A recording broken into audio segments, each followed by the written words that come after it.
all of this. But also, happy to be around these niggas. Come on, toxic man. Ass niggas. You know what I'm saying?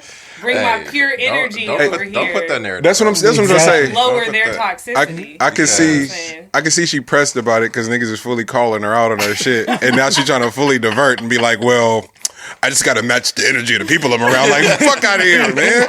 They was calling us feminists for the first, you know what I'm saying? Now what happened to that bag? Yeah. Now here you come. That's what's up, man. I you know what? I will say, shout out Coco, but I'm going to use her as the barometer because she does feel like one of our biggest supporters in that way. Like, she gonna make sure she send the episode to a few people. This the therapy you need. Like, she just going out of her way, but she was the one that was like, yo, Beto, that's my man. Man, my son and my nephew, I love y'all. You know how I feel about Lex. Show was awesome, but what she's contributed to the show is real. So co-host or not, like, I feel the exact same way as a listener, because and then it has forced me to do 3 mics, trying to figure it out. Like, we figuring it out, but then a fourth and someone who's contributing substance in a way that just offers like the perfect sort of like framework around the show. All right, let's step up the editing a little bit and go in and listen to the show. So, nigga, I'm, 45 minutes in before I finish the edit. I'm like, this shit really is captivating. Like, this shit good for real. Like, just thoroughly impressed, but grateful ultimately to be around some thorough ones. And the conversation of feedback loops have been coming up so much, and being a product of yours. You know what I'm saying? And so I know there are times, like, I talk to Lex. We talk pretty frequently. You're probably, shit, man, you're probably at the top of the amount of people I communicate with, but it's because he don't care. If you miss his first call, he's calling you back, nigga. Like, hey, nigga, I either got an idea or we got to do something, and I don't care what you got going on. And, you know what I'm saying? So I talk to Lex frequently.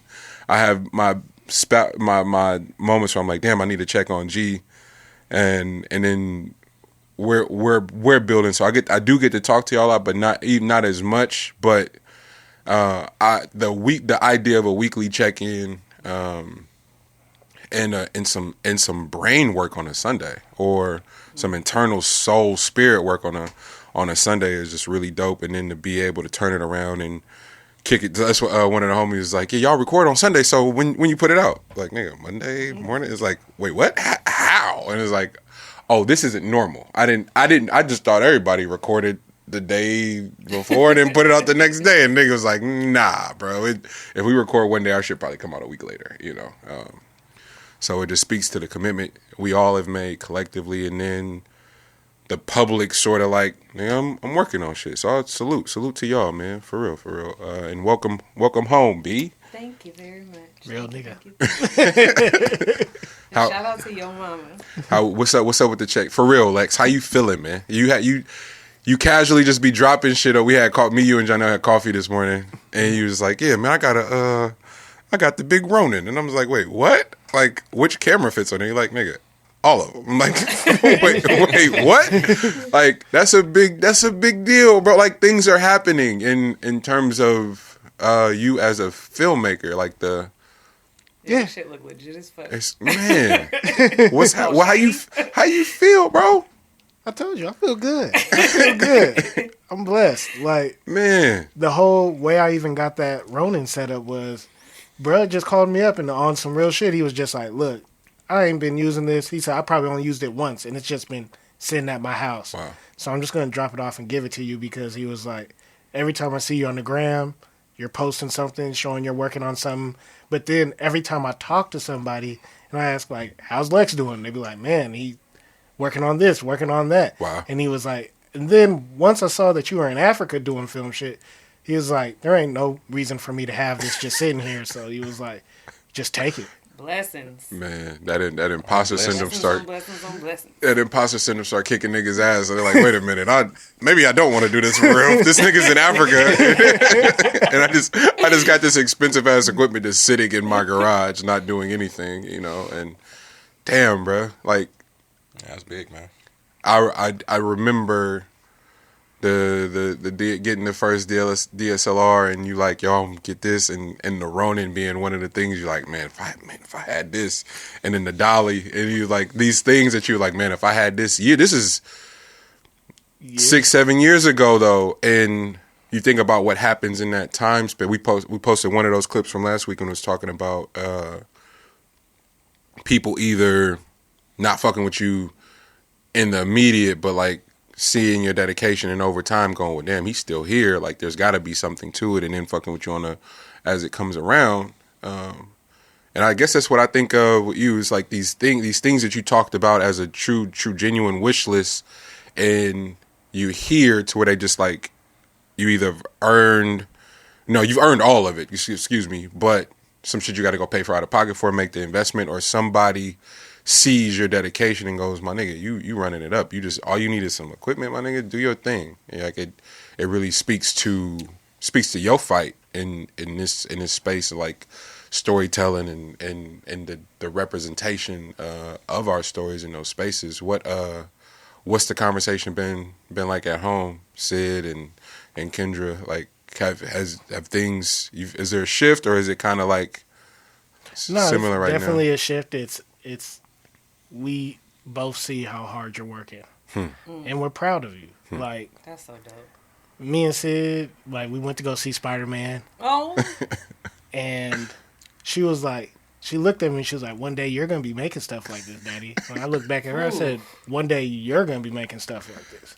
And she was like, it will be better. I was like, because I always tell her, like, yeah, I'm good, but you gonna be way better than me if you decide to do film. Right. Like, I tell her that all the time, and she's like, why you say that? Because I said, everything Daddy has, you have, right? And just know that.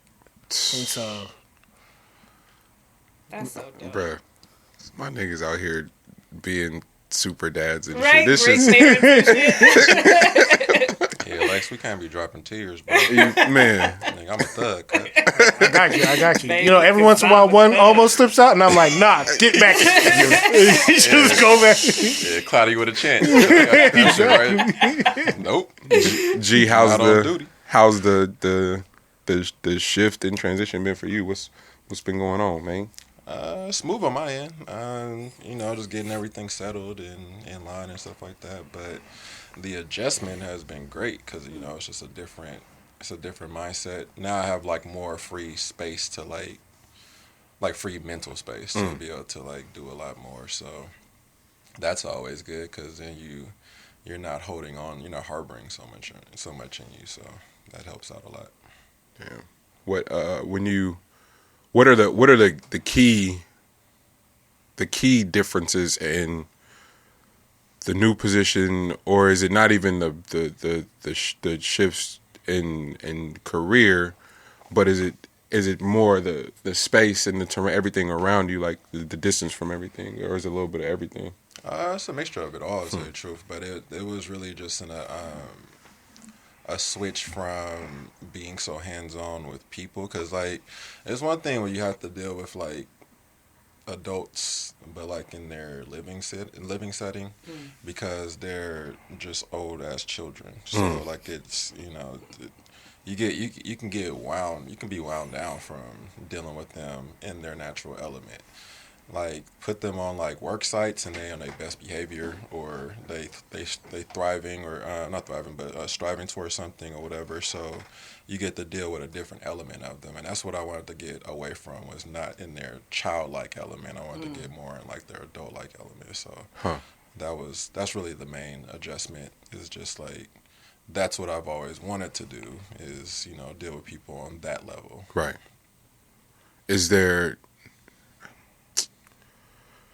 Everything else is just like work is work. No matter what, yeah. Like people, everything that people do. I was just talking about that with somebody who was like, you talking business and shit like that, and like I know we talked about it a few times or whatever. Y'all talked about it a few times. Like nobody really knows what the hell they're actually doing. that's all fucking adults. Like, you just listen to all these business conversations and like folks is just winging it. Winging it. So it's like a full blown wing, and like it's just whoever talks the most and like tries, and whoever can, you know, can pull as many people into that storyline, and you know, then that's the person that, you know, or that's the people that's gonna thrive. So Wow. That's really all it comes down to when it comes to work. So that's not the important part. It's more like getting into like the natural element that works out best for what it is that you're trying to do long term. So that's what feels a lot better.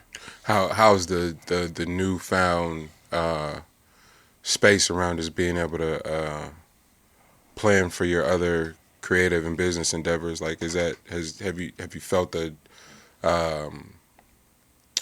you got a new spark, a new focus, new energy around it, or is it kind of business as usual? No, it's always business as usual, but it's just the reprieve. So like be able to take a deep breath and like, you know, be able to deal with more things. You know, like that's kind of what it is. Right. And like you don't have so much on your plate that you're, you know, you got to focus so much on shit that you don't really trip off of or care about. Everything's all in line with what it is that you're doing. And then also like you come in contact with a lot of folks that, you know, just help out with that situation. You know what I mean? So like you just put people around you that makes the proper sense for all that. And then that's where like it helps out a lot that's where it becomes easy, you know. It's just like you have these people that you can, you know, you can pass an idea to, or you can constantly communicate with or whatever, and like they help out without even knowing like what position they're playing. You know what I'm saying? So like that's really what you're looking forward to. You know, in so many words. Yeah, I know being home and all of that, but you had and maybe you haven't gotten there just yet in the thought process, but it's getting to that time to sort of analyze and audit the year. And you made a big ass move this year, and are back home, and accomplished some pretty amazing shit in your creative endeavors, and while maintaining a career, being a part of this show. Now, like, how are you? Don't got, and maybe this is too premature to ask that question, but how are you, like, for real internally? Like, I'm outside looking in it. Outside looking in, it seems like a lot, but maybe it don't feel like that internally just yet. It is. I was sitting there thinking about this yesterday for a long time. That I was just like, time does not stop ever. It never slows down.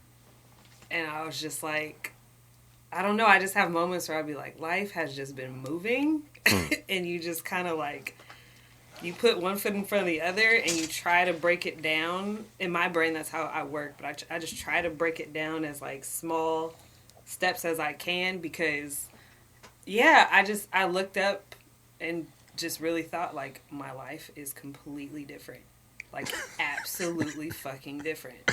And it's such a shift. It's such a pivot and left turn. And I mean that as like this 3-year span kind of until now. It's like, I left teaching, the thing I thought I was going to die doing. Right. Like, so much is just, my life is so different. Right. And it feels, I think when I sit with it sometimes, it feels almost like overwhelming in a way, because you're just like, whoa, wait, like, I just looked up and everything is, but in a way you also go like, damn, like, time does not stop. Like, you just keep going. So it'll be a very interesting year. So I said this before, but for New Year's, I always go away. Like, I just go be by myself for like a day or two, usually like 2 or 3 days. And I just always want to bring the new year in myself. And it's more so about a reflection time, because my body clock, I actually fuck with like spring equinox being a little more feeling of a new year, because of like the actual season. The actual season, yeah. It randomly happening in the middle of winter is like, and then going back to winter feels a little weird sometimes. But yeah, there's always a feeling of, for myself, let me speak for myself, there's always a slight hinge of imposter syndrome. there's always this small portion of like, are you really doing what you like? Are you, the things you want to do? Like, are you really gonna pull that shit off? Like, I'm like, well, I don't know. I just feel like I just keep putting a foot in front of the other, and just kind of hoping things come together at times. But it's been a crazy couple years. What because you said it at the end of the audit there's this slight feeling of imposter syndrome. Was that in teaching too? Like, did that always exist everywhere, or is No. Okay. No, honestly, I think I just knew I was really good at that. Right. And I knew I was like in my stride until I wasn't in my stride, and then I was like, nah, you need to get out, because don't ever become the bitter teacher. Like, you cannot be one of these other bitches in here.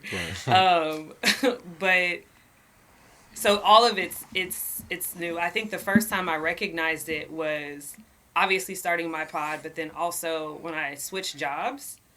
And I remember just being so anxious and stressed for the first 3 months, because I'm like, I don't know what I'm doing. I've never done this before. Like, I'm so stressed out. And then you get into that shit, and literally, to Elle's point, you go, don't none of y'all know what the fuck y'all doing? And I'm over here stressed the fuck out, not sleeping. Like, y'all don't know what the fuck. Aw, damn it. And then you realize, like, I think coming from teaching is just like, oh, you've always worked harder than anybody. Right. And I'm now is a point in my life where I'm like, okay, I need to figure out how to work smarter. For sure, but like, ain't nobody gonna outwork me in this company. Like, that's not possible. Like, I was a teacher. We ain't got no money, no fucking resources, those creative fucking human beings. So I'm like, okay. So it's an interesting shift. It's an interesting shift for sure. But no, I'm having to constantly have that conversation with me of, with myself of just like, no, like, trust yourself. Right. I talk be walking in his transition, job to job. Been like, let me check on my man for real, because it is while the industries don't seem that different, the cultures of where he's transitioning to couldn't be any more different. So I'm like, hey, I just want to make sure my nigga good. And he said exactly what you said. He's like, fam, like, I just want to learn how this shit work already. Like, fuck everything else. Like, I want to understand how to poly, how to just move through. It's like all this shit that that I feel like we all are similar in that way. It's like the technical part of it'll figure itself out, but as long as we learn how to politic in this shit, we're all right. You know what I'm saying? And then, but the discovery in every space is don't nobody know what the fuck they're doing. No. Yeah, I think that's what you got to work around so much is like it depends on like what level on the politics spectrum you feel that you are. Right. I'm terrible at it. You just got to know who you are, right? So like the things that I make up for is that I work extremely hard and I know I know the ins and outs of everything, so I know where I can maneuver at. And then I have to like work really, really hard at dealing with people's feelings towards things, and then like how to make other people feel good about certain things when they probably should in this particular moment. So those are all things that you get after for sure, knowing the ins and outs of everything else. I think at least how my brain works. Like, I get to know the ins and outs of everything that we're dealing with and all that we're doing here, and then I can maneuver people's the political spectrum here.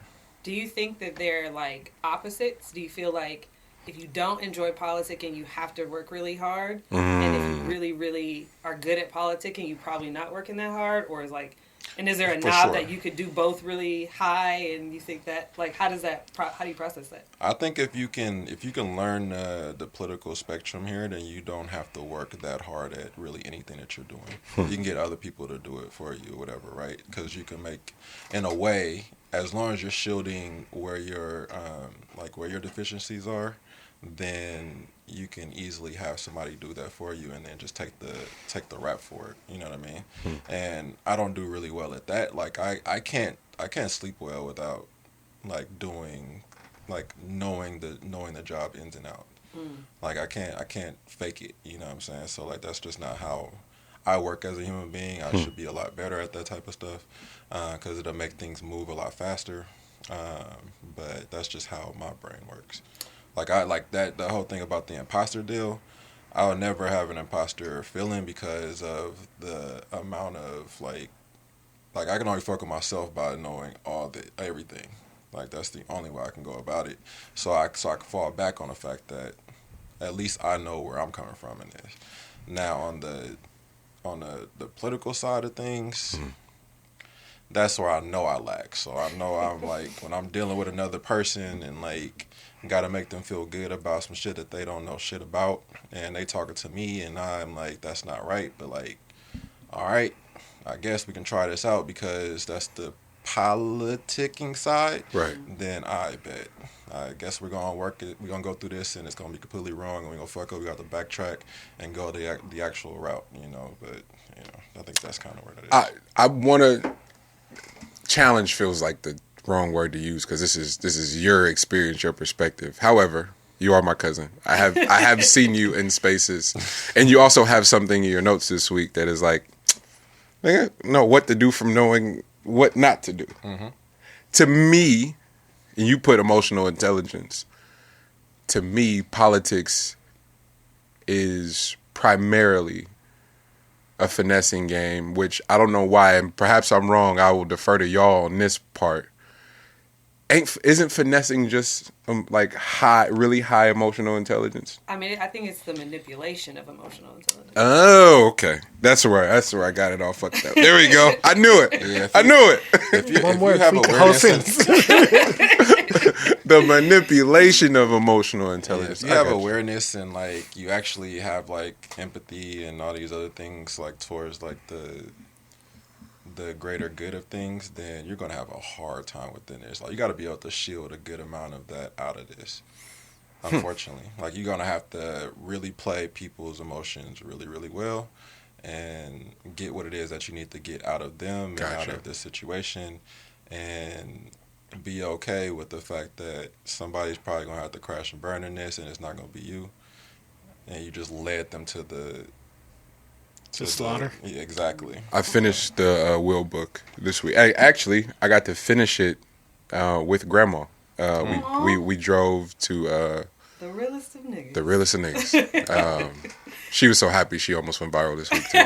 Shout out to you, Gigi. You a star, baby. You know it. It's so how they interface with death is, I won't say tight because people die and it's sad. However, the theater of black church, I don't want to poke fun at it anymore because it holds a value. It was something about, nigga, it's freezing. We're outside. The program is still the program. However, Rev was like, nigga, it's cold, so we gonna speed this shit up. So I'm gonna read the New Testament. Who reading the old one? We're gonna do a song, but we gonna speed it up. And we probably one verse, yeah. And I was like, oh, he a real nigga for real. So then he was like, hey, 2 minutes for real, and because y'all don't know, I know y'all don't know how to abide by 2 minutes, only 3 of y'all get to say something. So now it's really, I said, oh, he a real nigga for real. He reading the room. It's fucking freezing out here. But it's one of Grandma's cousins from Arkansas. I forget what the relationship is, but one of her cousins that came from Arkansas maybe a few years before G, Stockton, all it was trippy because when she asked me, typical grandson shit kind of, but then nigga ain't had nothing to do. So guess what? I'm taking you to Stockton today. You know what I'm saying? But we're driving. We listen to the last 3 chapters are Surrender, The Jump, and then Love. Right? G, pretty something like that. So if we finish the end of Surrender. We go all the way. She listens to The Jump with me, and on the way back home, we listen to Love, and then he does the closing credits, all the shit. And I'm gonna go back and because I started reading and you were insisting upon doing the audio experience. I'm gonna go back and read it this time just to really make sure I got what I got. But what he seemed to be exploring was that internal conflict of what we're kind of hovering around right now. Where again, I don't know if challenge is the right word, but I want to at least present the question to the room. Is it as simple as, yeah, some niggas got to crash and burn, and that's just the nature of the beast of this shit? Are we supposed to have so much inner dialogue and turmoil around decisions that ultimately not just benefit us, but if you a visionary and you at the head of the family, you got to kind of make decisions for everybody, and niggas need a few days to process some shit, need to talk to 3 and 4 people, only to arrive back at the shit that you said 2 weeks ago. Fam, I don't really want to do that with y'all. Like, I do feel like I'm playing a different game. I do feel like I'm tapped in a different way. I've committed myself in a different way. So yeah, bro, while I want to come poly and ask all y'all advice, I know y'all dealing with some other shit that might have you a little bit more hesitant around, nigga, we just got to go. And if it's audible to be made on the fly, to your point, we studied enough to go at the line of scrimmage, go, hey, G, run a fly, my nigga. You got one-on-one with him right now. But it's only because hella tapped in, though. Mm-hmm. But the difference in that is, fuck what Coach talking about. I know that nigga called another play, but I'm out here for real. I'm outside for real. And I hear y'all, the manipulation of emotional intelligence is the finessing part. But goddamn, bro, like, what are we up against? Like, rest in peace to Draco the Ruler. That I don't know why that's fucking with me so much. Like, 11:30, the tweet started to come out. Bruh got stabbed, and then it was another fucking video of somebody dying lifelessly, and then they announced that he passed at the hospital. I'm like, I don't know how much of this we supposed to be able to take, and I don't think our brains were set up to constantly see this. Fam. Like, that's what social media and the internet has also contributed as well. Like, and you have to think as Black people, like, you already are seeing so much trauma consistently, depending on like where you're at in life. Right. And you just walking around and your eyes seeing, things happening. Stuff that's happening to your family, like all the other things, what's happening to your community. And then to also keep watching this on your phone all the time. Like, I don't think our brains were supposed to be processing that much trauma. Right. So compound that with already the normal fucking imposter syndrome people experience, the trauma, the inability to heal and work on that, and then just the simple day-to-day of we gotta get shit done. Mm-hmm. And you first thing you ask, like, nigga, you was gonna be able to sleep at night? Absolutely. You want to go? I promise you, dog. Like, which means we got to circle back. How are you? You did not answer the question. I'm good. I'm good. I'm good. I'm good. I'm gonna leave it there because of how therapy's been awesome. My therapist is like, hey man, stop doing that suppression shit. So I literally linked into every bit of how I was feeling all week. Backstory, it's bipping season. I live in the jungle. I subscribe to said rules of the jungle. I know what time it is, nigga. If I'm running in my house, if I'm running in my mama house, guess what I always do? Take my bag out the car. Nigga, it's 11:30 on a Tuesday morning, G. Nigga got his shades on. He got his cappuccino. Nigga, I'm chilling, talking business with my niggas, and bip. they get everything to a nigga's name. Nigga, I took them shades off and threw them so far. Fuck out of here, oh cool Hollywood ass nigga. Like, that's why you got caught slip. Like, immediately went into the most rage you could even imagine, and not Not at them, at me. I know better. I just know better. I know better, but I'm still angry. And then, but we had one of the bigger meetings of Grand National the same day. Kev look at me like, you want to cancel? Fuck out of here. Ain't nobody running me off my square of what the bigger mission is. Fuck out of it. I'll cry later. But we're going to this meeting. Bosco walks in, is like, my nigga, how are you standing? Because it's creator to creator. Everything, like, it's not about the gear. The niggas could have honestly had the strap on me and been like, give me an iPad, everything else. And I would have been like, absolutely, but please let me have my hard drive. Like, you can have just please let me have my hard drives. And it's so, the creatives have understood that. So it's been like, grandma, my mom, and them like, can't you get it all back? And then the niggas who know, like, nigga, no, not the hard drives. Please, not the hard drives. Like, yeah, definitely the hard drives. That was the first question I asked you when you told me. He's like, please, not the hard drives. I was like, yep, nope, we definitely got the hard drives. But Bosco goes, bro, you know we could have canceled today. No, we couldn't have. We absolutely couldn't have, because that is how that means they won.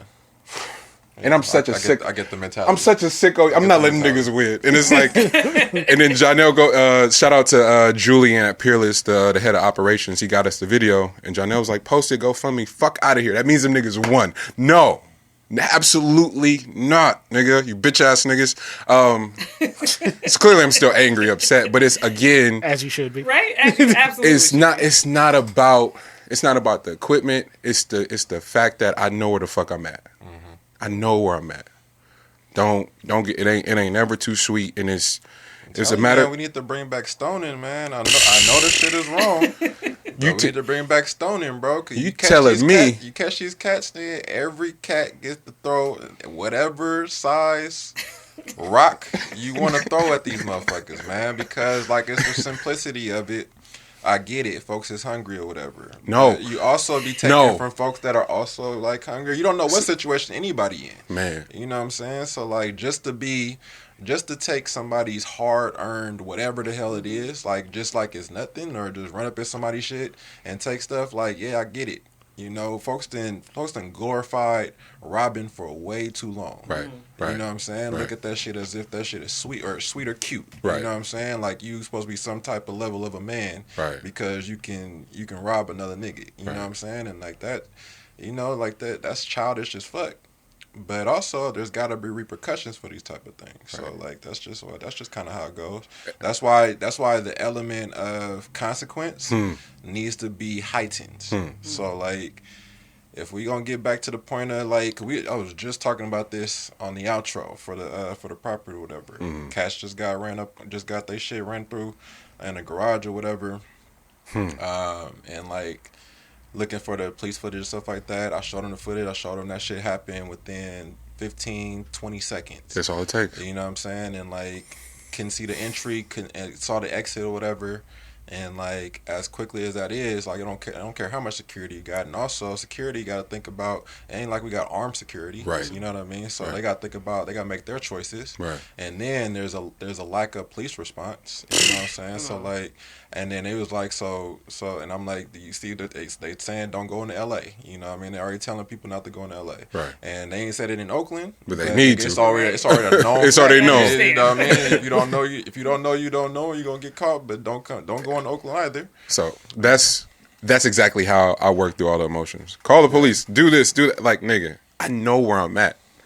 I've also subscribed to all these rules, and so it's like, yeah, definitely not calling the cops. I know what their response time is. I'm like, I'm one in however the many fucks of whatever. So then I look, and you have to file a police report just for the sake of insurance, who ain't shit anyway. My fucking premiums through the roof, and you're gonna tell me you can't do nothing about my personal belongings. Yeah, insurance be asking for receipts, and so I get to. Can you prove that this is? I ain't had to talk to no cop. You can do this shit on. Name of the person who sold the shit. You know nigga, you can do it online like a survey, my nigga. You don't have to talk to. You don't have to talk to nobody. You get to do it online, and the shit responds to you and gives you a case number. Next. Man, when they broke into my car and they got my hard drive and my first camera and everything, I'm talking to the police. The police was like, yeah, well, we'll file the report. And then when I was talking to my insurance, the dude on the phone hit me with the, you sure your camera was in there? Fam, I wouldn't be calling you right now.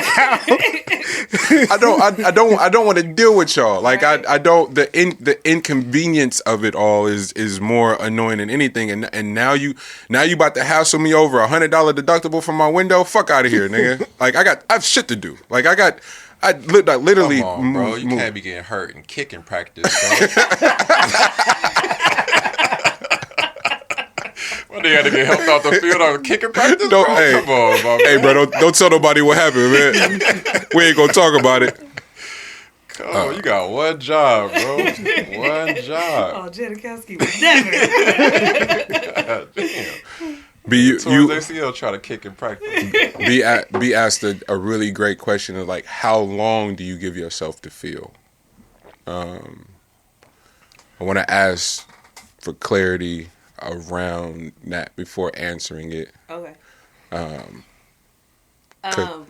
I more so just I try to, I call it spiritually bypassing, or what people also call like kind of like toxic positivity. It's like anytime something happens, not actually sitting with or leaning into the emotion of whatever all the things you actually feel, and just kind of being like, no, everything's gonna be okay, silver lining, blah blah blah. Right. Or kind of like not people who are like unwilling to kind of like sit with their shadow, like kind of the sense of it. But I had just like an off day, and I was kind of like, I was realizing that I was beating myself up because I always, like, I know all of these things I can do, all of these tools, and it's like in the moment I'm like, okay, well, like, just let me apply these tools so I can be better, like, type of thing.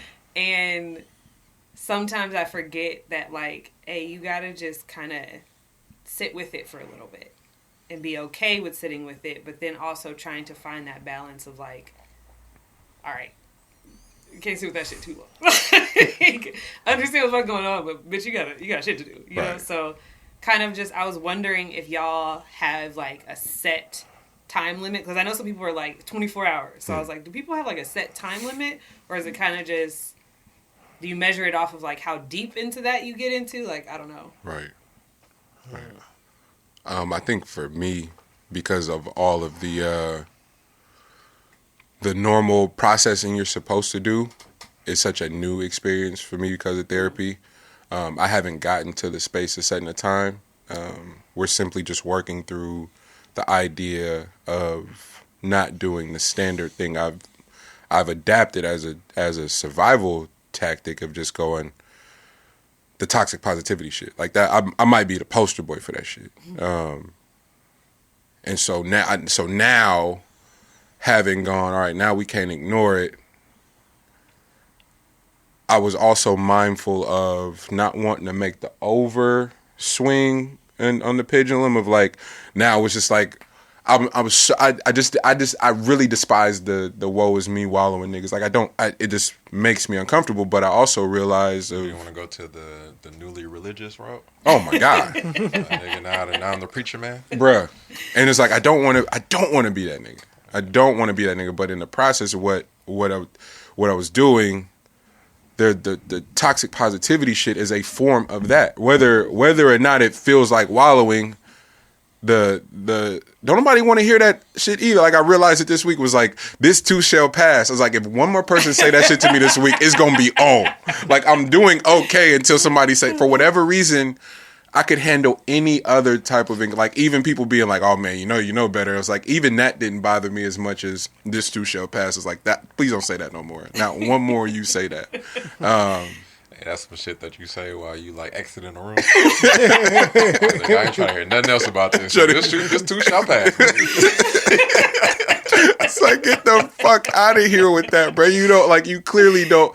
But I am looking forward to the day where I can put a number on it. You know, where it's like, yo, you got this amount of hours to fully process, and then we just fully off it.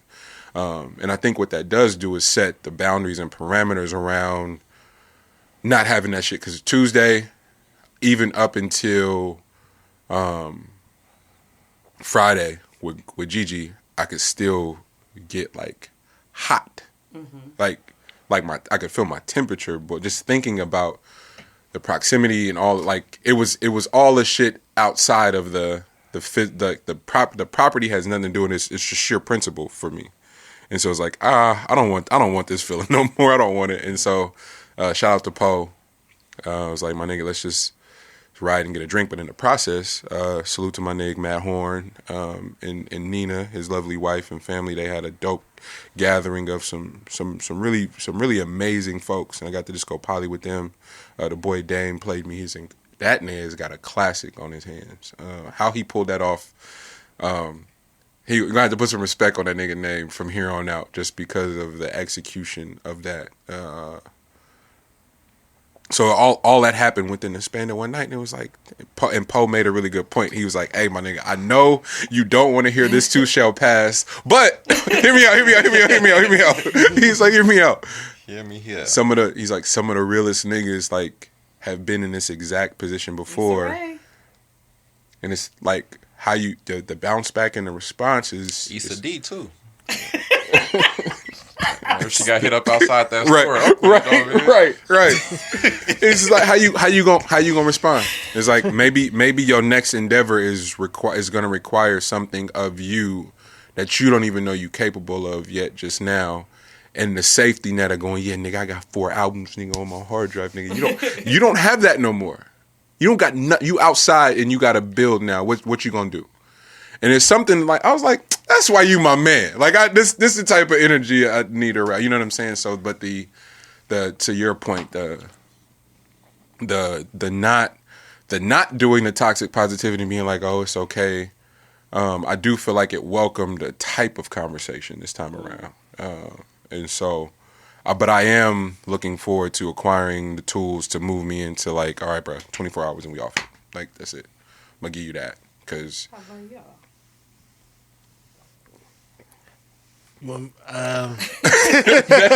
That stare off was crazy. That stare off was wild. Like, y'all know each other's stories? My nigga, you tell it. Hey, you tell mine, I'm gonna tell yours. That's really what it kind of looked like. I was like, why is he looking at it like that? Oh shit.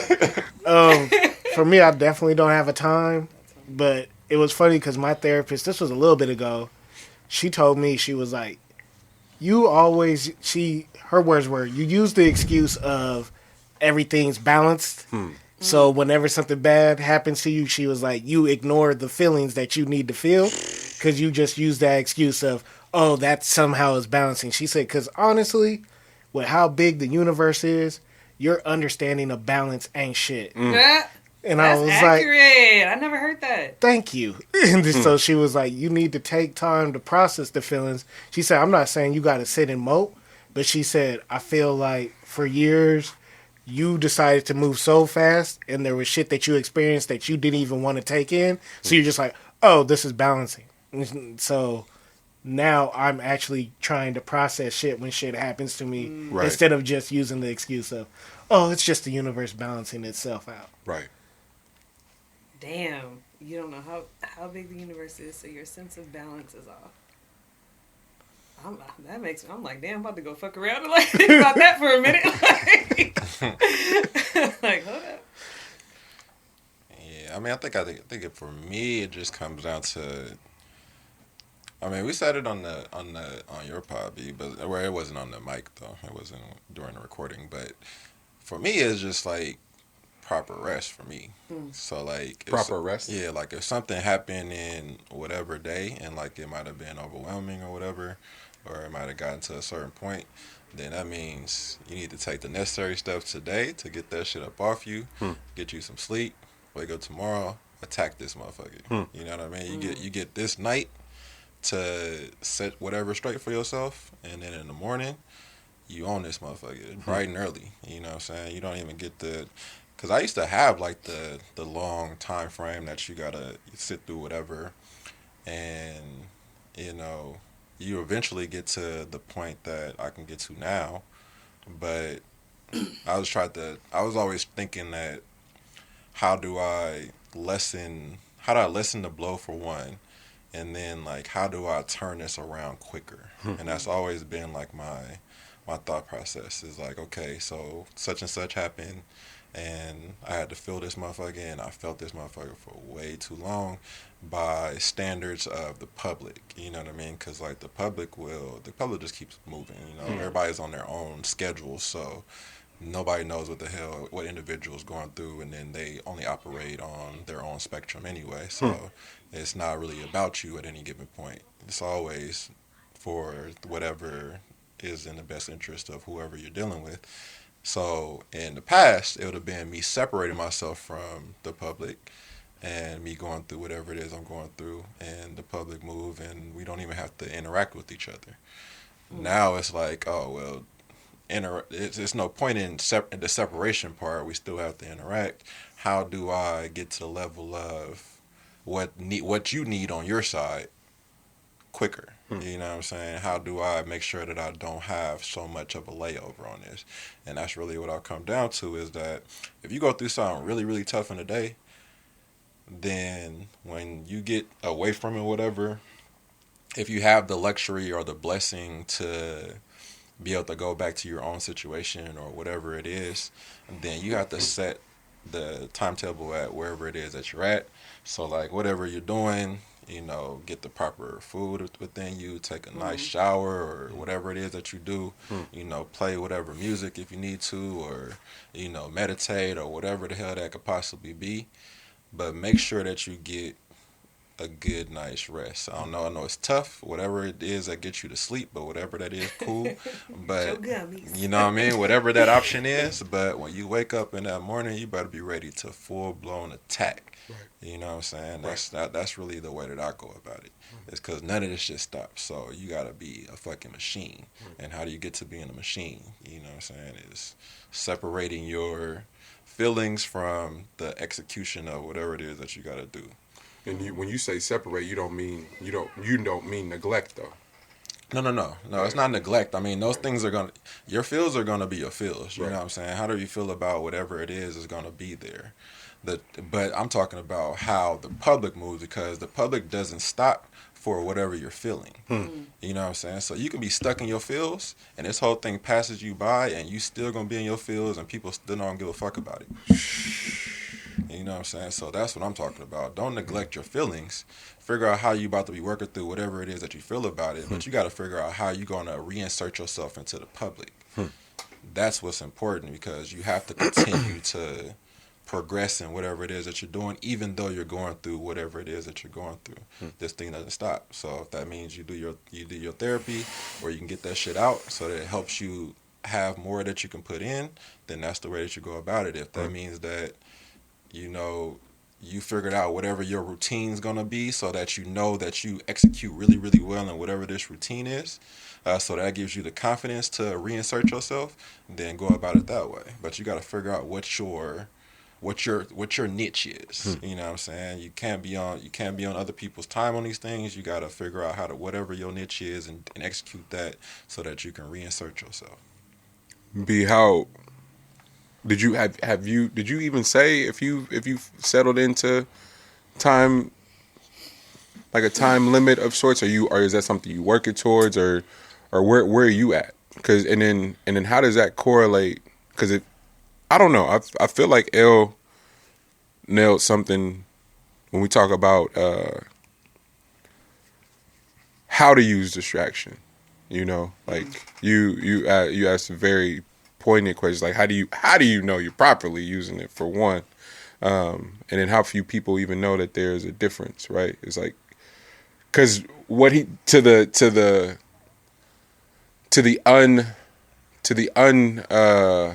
tried warrior, what L just worked through could be dangerous. I don't feel like that's a model for everyone. No. You know what I'm saying? I think L's wired very particularly. right. That's but I don't. I also you're gonna get excellence out that shit. So that's okay. That's what I'm. I want to be clear. I want to be clear. I want to be clear. What he's describing, I personally would subscribe to and deem it as as excellent. However, Told the people on special soap, don't be just taking L's and just moving through the world. Be out there wounded. Okay, hey, wait a minute. Right? There's a certain level of wiring. You gotta be tried and for real. Right. I'm the person. Hey, just to give you insight, I'm the person that was hurting, immaculate hurt, and still being in the public and not knowing how to function, and my hurt being just full blown a lava within, and still being out there, and folks taking advantage of that, and me taking all that in for a specific reason. For when I eventually come out of this shit, best believe I'm about to be the coldest motherfucker walking this motherfucker. It's Joker. I watched Very Joker. I watched Joker and I go, oh L, like, and not on God G, not in a demeaning way. It's like, no, for sure. You got to be in order to and so when L was going through his shit, I was doing the protective cousin thing, like, because I was sensing the niggas taking advantage of it, and I was like, this is making me uncomfortable. Mm-hmm. But he seems to be kind of signing up for it and showing up for it. I'm like, wait, is he doing this on purpose? Like, but I'm so in my feelings. I'm like, fuck everybody, nigga. What's happening? And Poe is like, Monty, calm down. I think L's got it. And I'm like, no, but that's my man. For I was like, okay, that's your man. You know what he's capable of. I think he's got it. I'm like, nah, man, this ain't right. And then he breaks it down like that. And I'm like, oh, you're a sicko, like an absolute sicko, because like dead ass, like, on the verge of, like, everybody can get it, because this doesn't feel fair. Like, it's because it's the shit I was describing last week. If we gotta protect the nigga. If this hove, I'm Tata. I'll take the case. I'll take it. It's fine. You know, it's totally fine. But and we'll talk about the Sean shit, where a lot of niggas fuck up, is their immediate circle are niggas that are more inclined to pillage and leverage your status for their own advancement and not protect the shit that got us here. So now when you getting run out the building, as long as their status is secure, hey man, you figure it out. That nigga figured out. Oh, you got me fucked up, bro. How we all get in here? You're not gonna protect the shit that got us here. I don't know. Maybe I'm out there. Cause I want to get back to you, B. But no, fuck it. We'll come back to that. I'm sorry. No, that was a hell of a point. Distraction, distraction, and time limit of fields. I know that you didn't write them down to correlate, but. Because I of where? Did. You did? Okay. And then I separated. My bad. Okay. So like, maybe this is different in other people's minds. That should just because of how he described it. It sounded similar to me. So it depends what it is. I'm trying not to take it on a tangent because another question popped in my head, but it's also kind of like funny. That's why we do this show, man. Tangent me. Damn it. Well, I'm like when I'm working through like something that happened that is actually real and that would felt traumatic in some way. That's the title, by the way. My bad. Tangent me. Tangent me. Tangent me. I like it. I usually try to give myself a couple of days, but I spread them out. So I want the first day, and I'm going to fully immerse that first day. Like, I try to land it on a Monday because Monday is when I can get the least amount of work done at work. Mm-hmm. And, like, kind of just be in it. And then I give myself probably, like, a day to, like, get back into it. And then the next day is, like, a check-in. Like, how you? And then it's like, where you? And then feel if you need to. But it's usually about, like, half a day. And then the last day is kind of least. The second part is like, I'm still a woman. So I'm fucking hormonal. When your cycle's coming. Right. And as that, I think when that time's coming, I think there's always this moment where I can tell, I'm getting better at like tracking when I can tell like my hormones are off. And like as a woman, you just there's like it's so hard to explain to a man, but because niggas be like, bitches just be crazy, and I'm like, no, there is literally a hormonal imbalance happening in our bodies, Right. every month, and we have no fucking control over it. There's small things you can do, like and women got a fucking chemical reason, and it be bitch ass niggas out here on they cycle too with no chemical reason for it. So shut up, you weird ass niggas, bro. Golly. I mean, but if they identify as having a chemical imbalance, then let them have their chemical Oh, imbalance. my bad. I'm sorry, I forgot what era It's we about were in. identification. Right. But even the ones that identify at least are going, I'm a bitch ass nigga. Sorry, folks that identify. But it's the niggas who don't identify that be having. Oh, never mind. This is getting crazy. So here's my side question, because I know obviously both of you have lived with women. I don't know if you have sisters. Do you have sisters? Do you have sisters? I have a lot of sisters. Okay. So, It's like, wait, what? Me? Nigga. I have everything. I got everything. What you need? I got everything. What standpoint do you need it from? 'Cause I got it all. I got everything is a L response. I got everything. I was like, why he sound so shocked when I asked the question? He was like, what? So my thing is, do y'all notice when, like, your girls or a sister or moms, whatever, like, when their hormonal balance is, like, off? Absolutely. I tell Nana, I tweeted the other day, like, this chapter of my life is stars my sister. And God was really tapped in. She's one of one. Like, and they only made one of them. True that. But what it has done, and thank God for Elle and Poe. I don't know if you remember this, G, but my ex and I were I tell anybody, the longest breakup you ever want to fucking see in your life. Shout out, that's my nigga though, forever. But Nana was like, because even before they broke the cement over at Brooklyn Basin, I was riding past. I was like, yo, I want to live there. Like, I just have this connection and draw to water. So I remember saying it. And Nana goes, nigga, guess what? We got the contract for that shit. But this was like a year and some change in between. So then I'm on the breakup process, all the shit. And she goes, yo, I got the contract over there, my nigga. What you want to do? And while it should have been an immediate hell yeah, it's like, ooh, living with my sister. All that male ego shit kicked in.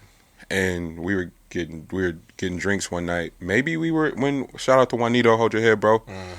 We might have been right at our spot. Was home. Juanito was home. We just going through it, and El goes, nigga, it'd be different if it was any one of us. Yes, we probably couldn't live with our sibling, but the way y'all was raised, y'all just different. Like when y'all do gatherings and you just inviting your friends, the first people on your invite list is usually your sisters. Like, yeah, it's uniquely. This is unique for you. This don't have nothing to do with none of us and what we would do. What makes sense for you? And had them niggas not said that, I would still probably be living in the house, living 2 doors down from my ex. Like, hey, my nigga, you need something? You good? Like, and I'm so grateful for that. But what it really did do was, I'm trying to tell y'all, and Tina and I laugh about this all. She like, Brett, women really like inspire you on something else. It's not just physical. I'm like, no, like on some muse shit. Like the way a studio smell when it's just niggas in here ain't inspiring. But let one woman walk in here and her whole scent change the whole. You know what I'm saying? It be little shit like that don't have nothing to do with like a sexual reaction, and then. And my sister, the other thing with my like living with my sister is to the hormonal this that time period. I can wake. I got good enough to like know what time it was when I woke up that morning, depending on what time it was. And you can take it personal if you want. If you're a bitch ass nigga, you take it personal. If you really tapped in, oh, bet dinner tonight we eating this, do whoop. Just get out the way. It don't always be about you. You know what I'm saying? And I something about that, having to have that awareness. Because one of my biggest things I'm realizing is like the lack of awareness that people have for each other, circumstances, where you at, interaction, and then how fast and how quick we are to personalize some shit. It don't always be about you. And remove the hormonal part. What if she's just having a bad day? Like what if some shit, like, what do you do when you're having a bad day? Why isn't this person just afforded to? And then the whole black woman thing, and then the black woman in corporate, and then the role, like getting a better understanding of the role that she has, and remembering my days in corporate and what I experienced as a black man. I couldn't imagine what a black woman faces in corporate. So it's all these levels of like, goddamn fam, everything don't be about you. And I encourage all men to get some women friends, counterparts, a part of your immediate circle, my nigga, just so you're not outside thinking everything is about you. That's it. And I don't know what it is about that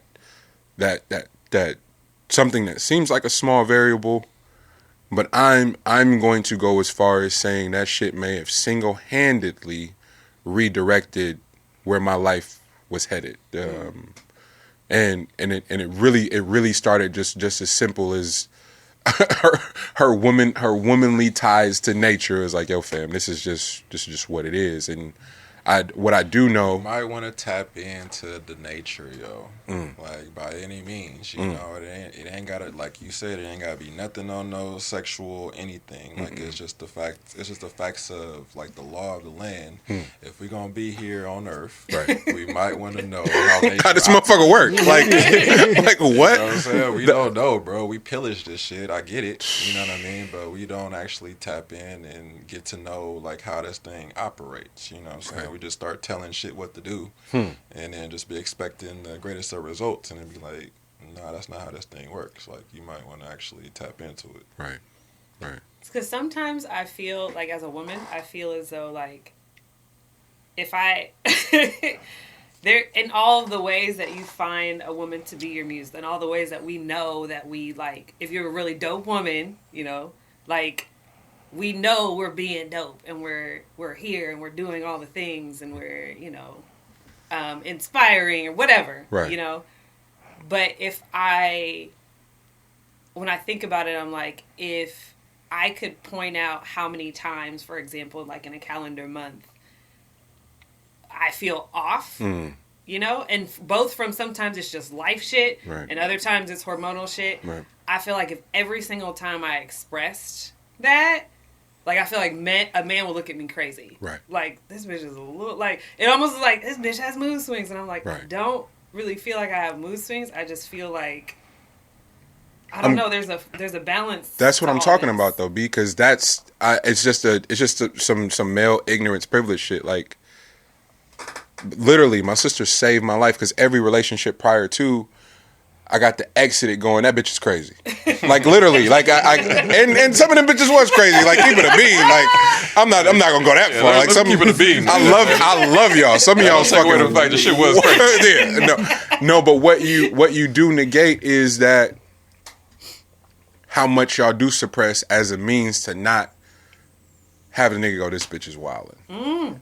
Yes. And you go, well, wait a minute. So you suppressing hella shit, it manifests once. And now my baby mama's a fucking psycho. It's like, dog, that's not fair. That's not fair at all. And so living with my sister, she has amazing days. Like, she can string together a run of amazing days, overextend herself in ways that I'll never be able to understand as just a, forget as a man or a woman, but as a leader in her corporate space, only to be taken advantage of, and then not have no place to fucking vent, or that just to have some normal human, like, yo man, shit today didn't go well. Now she's an angry black woman, and this is before hormones. Don't worry, Nana. We got an amazing option on the table for you. It's coming.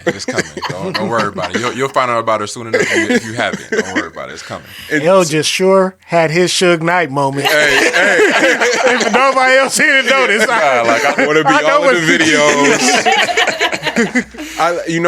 videos. And that's really where I'm sorry, I hella didn't mean to jump, but that you hit it on the head though. All the terrain and the sort of grace that niggas is offered in the public space, and This isn't blanket or general to all women. I'm specifically talking about black women. Y'all don't get any grace. Not. Oh, y'all don't. It's spectrums and no. Black women don't get any grace for nothing. They don't get They don't get any grace from their corporate space, their jobs, careers, passions, relationships. God forbid you got some mommy and daddy issues. God damn, brother. And where are you supposed to go to get grace? And that's why I'm talking about for Nana. It's like I didn't know, and then I didn't know how much of me was culpable in adding to the amount of the limited amount of grace I offered. Not even just like exes, like past co-collaborators and shit that were women. Like it's nuts out here for people as a whole, for women especially, and then for black women. It's like just thinking about the studio shit. Like one of the first, like when Grand National was being established, it was like I got hella friends and people that I want to collaborate that are women, that are wives, and fucking mothers and shit.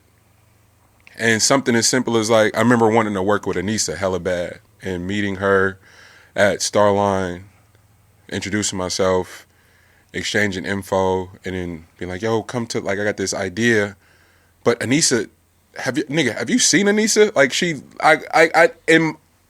it didn't even register to me because I'd never seen nobody play the bass like that and have a tone like that. I just wanted to work with her, but like, nigga, I don't know you. I'm not about to just come to the studio with you. Now, I remember taking that personal initially, and then you know, slowly working out of my male privilege, going, God damn, that did look crazy. Like, Anissa probably gets hit on. Our DMs probably look sick already. Niggas probably say the wildest shit to her, and then here I come talking about coming to the studio.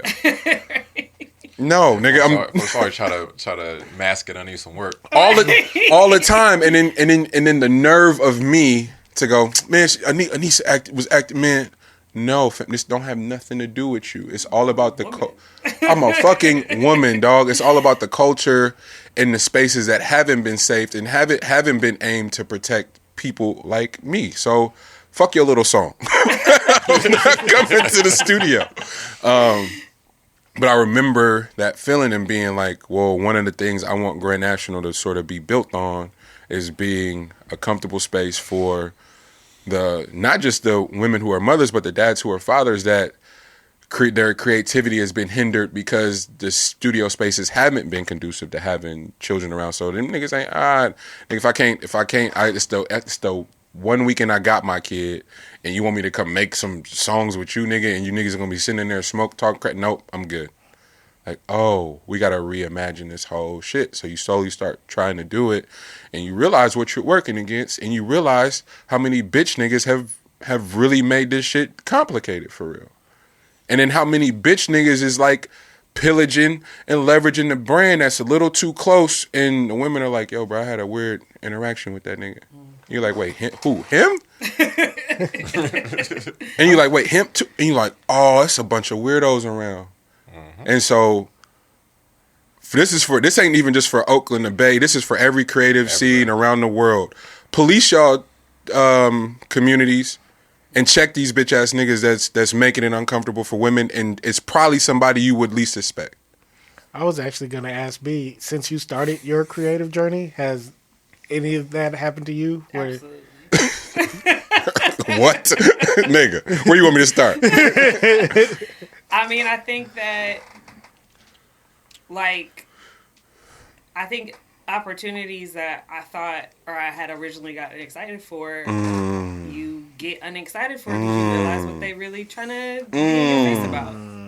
And they'll leverage their, like, oh, I listened to your thing, or I did it, and like all this shit, and it's just I hate you got to call it opportunities. Because that's what niggas be saying too. I got an opportunity for you. Shut up, you weird ass nigga. No, you don't. You know what I'm saying? Why they got their hands in their pants? Yeah. I got an opportunity bro, for get you. your hand up your dick. Jesus. Jeez. What are you doing, my man? Hands up as you talk. Let me see your hands. Like this. Let me see your hands at all times. So it does. It makes it difficult to navigate. It makes it difficult to make certain choices. And you, yeah, like, yeah, it's just, it gets very frustrating. I think I just had another pod reach out to like do a show and whatever, and I was like, okay, like I watched a couple of things, and I was like, this seems kind of on point as far as like, you know, something I could, because I'm not about to just go on somebody's show that I feel like be saying wild shit. Like, I don't care for that. Like, I need you to have a certain level or whatever. And they, you know, they've got, you know, over however many people listening to their show. So I'm like, okay, this could be a good space. It could be a good, because then I'm also thinking like, okay, well, I can go there, do their show. I can say stuff about, if people fuck with me, I'm like, oh, I'm also on this show. And like, there's business that can be made. But the problem is that every time you choose to like interact with me, it's off some like, oh, this bitch posted a selfie. Let me remind her about how we should link up to go do it. And I'm like, and then people be acting weird, and I'm very like, okay, like send me an email, blah blah blah. And they're like, oh no, like let me just FaceTime. And I'm like, nah, nigga, like, and I just go, sometimes I go, men have to make that exact consideration that you're saying. Like literally the other day I was leaving my apartment, and oh, no, I hadn't left yet. I was about to leave, and my neighbor is a guy next door, knocked on the door. I thought, that's weird. Like, who's knocking on my door? And I go, and I open it, and I'm like, what's up? And it's me. So, like, there's literally, like, a bat right around the corner. So the door's, like, partially open. And he was like, he's like, they're in the little, like, apartment complex, like, thread. People were saying their packages are getting taken. And I just wanted to let you know your package was there. So then then the next high alert goes off, like, nigga, that's weird. Like, like, what? And so, but I'm like, but sometimes people are just being nice, but it's weird. And he was like, he's like, oh yeah, by the way, I'm a neighbor. I just moved in next door. He's introducing himself. And there's a possibility that you are just being a nice person that comes from a space where you naturally introduce yourself to a neighbor. Right. But I'm a woman who lives by myself. Right. So this feels out of pocket. And he goes, oh yeah, he's like, oh, so do you live with somebody? And I was like, yep. Absolutely. Yeah. And he was like, oh, okay. He's like, yeah. He's like, oh, that's like, well, you know, I want to meet them too. And I was like, man, think about what the fuck you're asking a random woman who you don't know. Read the room, my G. Like, and it's stuff like that where it's like, sometimes I know like niggas just ain't shit. But then I also go, there are moments where I go like, I got to turn something down simply because I can't tell where you're at, but you need to be able to pay more attention to what the fuck is going on, so that shit don't come off weird. Right. And I mean, and this is like very low level now, so I'm like, the more shit I do, I'm gonna be like, Lord. Yeah, cats be shooting they shot in any setting. Oh my god! It could be like a little sliver of opportunity. You just got mugged in the street, girl. Let me. You want a hug? Let me hug you. Let me stay with you till help comes. And then by the way, let me get your number too. Hey, I wasn't check on you later. Yeah, I was just follow up. A follow up. Not the follow-up. I gotta make sure you're okay later. But wait, G goes, yo, if you were another race, don't you think you would indeed be racist? And I go, no. If I was a woman, I would indeed be on some bullshit. Like, I don't know how racist I would be, but if I was a woman, I would have done shot like 5 people in the stomach, bruh, just on the strength of he was trying to touch me. I hate that Lex is not on camera. That was awesome. The cat calling video from New York is like that's when I really was done with niggas. I was like, 22 bruh, on deck. This is too much. This is entirely too much. Nah. That's why I don't have a gun. Like, people say that, like, oh, you live in Texas now, you can open carry, all this shit, stand your rights, and they'll actually won't send you to jail for that shit. I'm like, no, like, I think if I got educated more about it and took, like, lessons, all that other shit. Like, we're going to take care of that. We're going to take care of that. Don't you worry. Because I'm jumpy as a woman. Like, when I lived out here, I lived in a building that my cousin was the property manager for, and that nigga would just come in our apartment sometimes. He was just like, oh yeah, like I was doing something, and he would just like come in sometimes, and I'd be like, nigga, I would have shot you multiple times. Absolutely. Like, and not ask no fucking as it should questions. Be, cousin or not. Don't just go walk in my house. Are you crazy? What are you doing? And all of a sudden I just hear the refrigerator open, and I'm like, what the fuck is going on in my house right now? Like, You know I'm on lunch and shit. You be having the Pellegrino. Spa water, they call it. I think it's called spa water. I think it is. The spa agua. Gee, if you was another race, you'd be racist for sure. Absolutely, what? For sure. I mean, because the reason why it came up, it was just like I be dealing with a ton of it. You know what I mean? And like a ton of it for sure now because I'm like in a location that. Wait. Before you go, because I've always wanted to ask you and Nana this. How do y'all do it? Because technically, some of the people you deal with that see you guys in the positions that you're in, they go, but it's the race thing. But you're clearly in a higher tax bracket than them. Mm. How do you keep your humble? Like, I don't think I'd be able to do it. The nigga at the glass shop was treating me like I was a peasant the other day, and I fully was tripping. I buy all this shit right now, nigga. I count in the minus though, but he believe me. At least you know the energy. Believe me. I told you, Hogan, we coming for you, nigga. That's the energy you got. On God, I think I was supposed to be a middle-aged white woman for real, because I immediately went, I'll buy all this shit right now. Who you talking to? He's gonna come home often and be like, who pissed you off? Why is all this shit in there? 17 dubs on the table. Yeah, why you got so much glass, my nigga? Like, what we gonna do with this? Hey, babe, by the way, we own an auto shop now. And Pretty Woman. I seen Pretty Woman too many times. Yeah, now we need employees. Like, you know, man. We need somebody to run this motherfucker. Oh, no. I gotta get my money back. Matter of fact, me and Teen funking right now because last night she gonna say, I deserve a chance to rebuttal all the shit you be saying on the pod. They there to see me anyway. And then she gonna come for our view, for how many views we got. Pull the car over, fam. You got me fucked up. My little podcast, nigga, you got me fucked up. They know exactly what it is. Right for the throat. Just the button. Bow. Bro, the throat shot? The throat. That's what you can't even say that in the back. This is my show. I get to say what it's my narrative. If you want a rebuttal, start you a show. Them views you got, they there to see me anyway. What? What you say? What you say? She's Sagittarius, isn't she? Yep. Oh. Yep. Excuse me? It's like I love you, boo. So you playing dirty? All right, you got that one. Ooh, we some assholes. In front of your mama? Don't come from my show in front of your mama. Don't do that. Did you look back at her mom real quick? Like, you better not laugh. You better not. Don't you? You better not. You just went to the group chat and pulled up the picture Lex sent and be like, 26K. Talk to me nice. Don't you dare. Oh, that shit was funny. That's comedy. Yeah, I'm for sure supposed to be a middle-aged white woman for real. Yeah, but like the reason why that even came up though is just like I be thinking because I be like, damn, like on the other end, like because we be expecting so much from like other races to like feel us on certain type of things or whatever, and like we be telling them like, listen, that's racist. But like they be so oblivious to us. So I'm like, if I grew up in a certain type of way and I like this is where like what I know, then hell yeah, I'm racist. Right. And like, who are you to tell me, nigga, that this is racist? I gotta read a book, my nigga. Why the fuck I gotta read a book? I gotta read no book. You know, I'm not gonna read no white fragility. Right. Nigga, between the world and me, nigga. Who? Get the fuck out of here.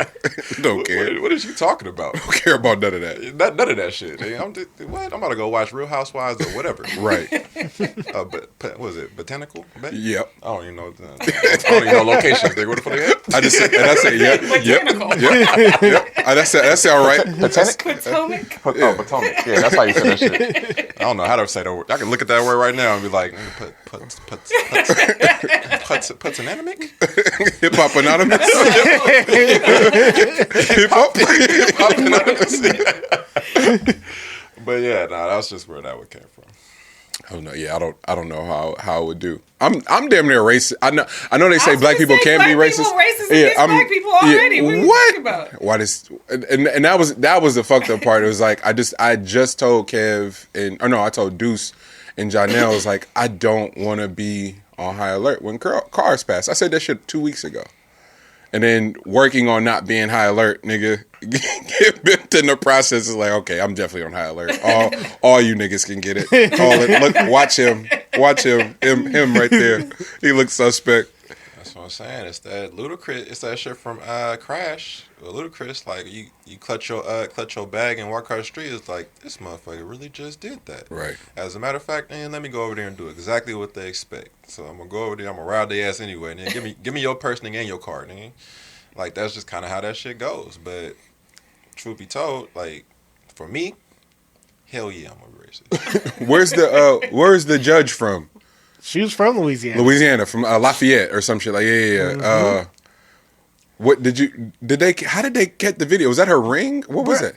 What was that video from? So they were watching the security, but I don't know who recorded her. I don't know who was in the house like, look at this white bitch calling everybody niggas. Bruh. Like, but then she was getting them off. Oh, she was getting off. Her and her husband, they were looking at the security like, look at the niggers. Look at them. I'm about to say trying to break into our house. I'm about to say she know how to say it in a sentence. Uh-huh. She was like, what did she say? You know niggas gonna do what niggers are gonna do. See? Wow. So you said this before. That's why when it wasn't Martha. What was Auntie that was cooking? The fried chicken that was calling people niggas. Oh, Paula Deen. But it was how she said it.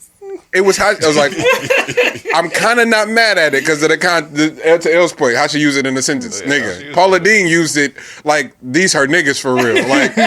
But old Judge Michelle, she was like, yeah. I'm from the South. What you expect me to do? But see, that's what she should have did. No, instead of blaming it on the pills, she should have gone, fam. You see where I'm from? Like, come on, now. Like, she should have been seriously. Like, I'm trying to change, but these drugs they got a hold of me, and the old toxic me came out of me. That's what she should have said. I can fully respect. Just keep it a stack. This is how I move. Like I don't want to send the racists into hiding. I don't, because the amount of camouflage that all the racists have been afforded in the Bay Area, niggas is getting away with murder in terms of like the economic disparity and shit. It's like when you see, you're a teacher, my nigga. You experienced it. How the budget breakdowns go, and Ooh. I'll touch your soul. You know what I'm saying? Like, I fucking hate budget talks. But budget talks, I hate how so much of the education system is run. Right. It irks my absolute fucking soul. Like, the amount of people who make so much money who do absolutely fucking nothing, that have no interaction with the kids, the weird budget like whatever, fuck it. My last school, they literally, it is what it is. Y'all know where it is. You free now, right? You gotta go back over there. They literally wouldn't give teachers a 1% raise when they showed in the budget that they had the money for it, because they kept saying we have to keep a certain amount of money in here for a rainy day, whatever. Stop playing with me. Right? Fam. So all of the resources at this school are bad. Like teachers are making very little to nothing. And then the pandemic hits. Oh, we about to tap it. If there's a fucking rainy day. This the rainy day. Wouldn't touch it.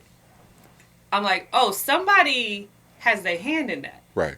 Absolutely. Because Right. I'm like, what is more rainy day than there's a fucking global pandemic and all the kids need to go home and we need to get more computers for them and won't touch it. Wow. And I'm like, y'all so goofy with whatever this, but like, No, that's just for sure. That's like the banks. Like you try to pull your full account out, they be asking you go through 1,000 questions on the reason why. Oh, you need wait a minute. What you talking about doing? Hold on. You talking about closing, bro? You gotta. What we can do is we'll give you this much right now, right? Anything over 20. Come back to us a few months. Yeah, from now. anything over 20, you gotta make an appointment to go get. Like you can't just pull up and be like, yo, clear out my account. Like you gotta make an appointment to do that shit. Nah, and let it be some of them higher numbers. Man, you get the executive team. you get everybody pull up. Everybody you get the whole board as you walk into, and then they got questions for you on the reason why you want to relocate whatever funds you got in here. Because the real answer is, nigga, I ain't got we it, already shawty. used that shit. I ain't got to show. Hey, And then the next thing they That shit is say in is, circulation, nigga. They ain't a bank in the U.S. nigga that got the money they talking about. On Nigga, hand. That shit is in circulation. not on hand. It's not real. It's not. It's man. Listen here. And that's somebody was trying to educate. Like not somebody. Sorry, Xavier. Such a pleasure to meet you, bro. We just stumbled into a really awesome conversation about micro growth as far as economics are concerned. He's like, how many friends you got make $300K annually? I said, nigga, stop playing. All right, how many friends you got make $200K? Come on, bro, stop playing with me. He's like, my point. How many friends you got talk about making $1 million in 2022? I said, nigga, who are you? You a magician? How you know that? Like, he's like, think about it, money. Like, you got you just told me you don't have that many partners that generate 300, 200, but you got a few people in your phone talking about they're gonna touch $1 million next year. It's not how that shit works. Not how it works for 1 second.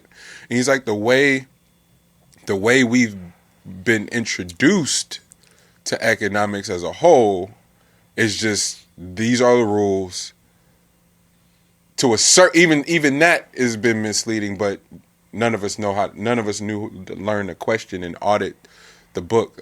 Sean was Jay Brown asked Big Sean, did he audit the label? And the nigga was like, audit the label? You supposed to do that? It's like, yeah, man. When you've had the success that you've had, and I thought about, it's crazy because I'm hella glad that you didn't give up on that topic because we just didn't get to it last week. But teaching kids to blindly follow and what type of adults that makes them, to not question shit.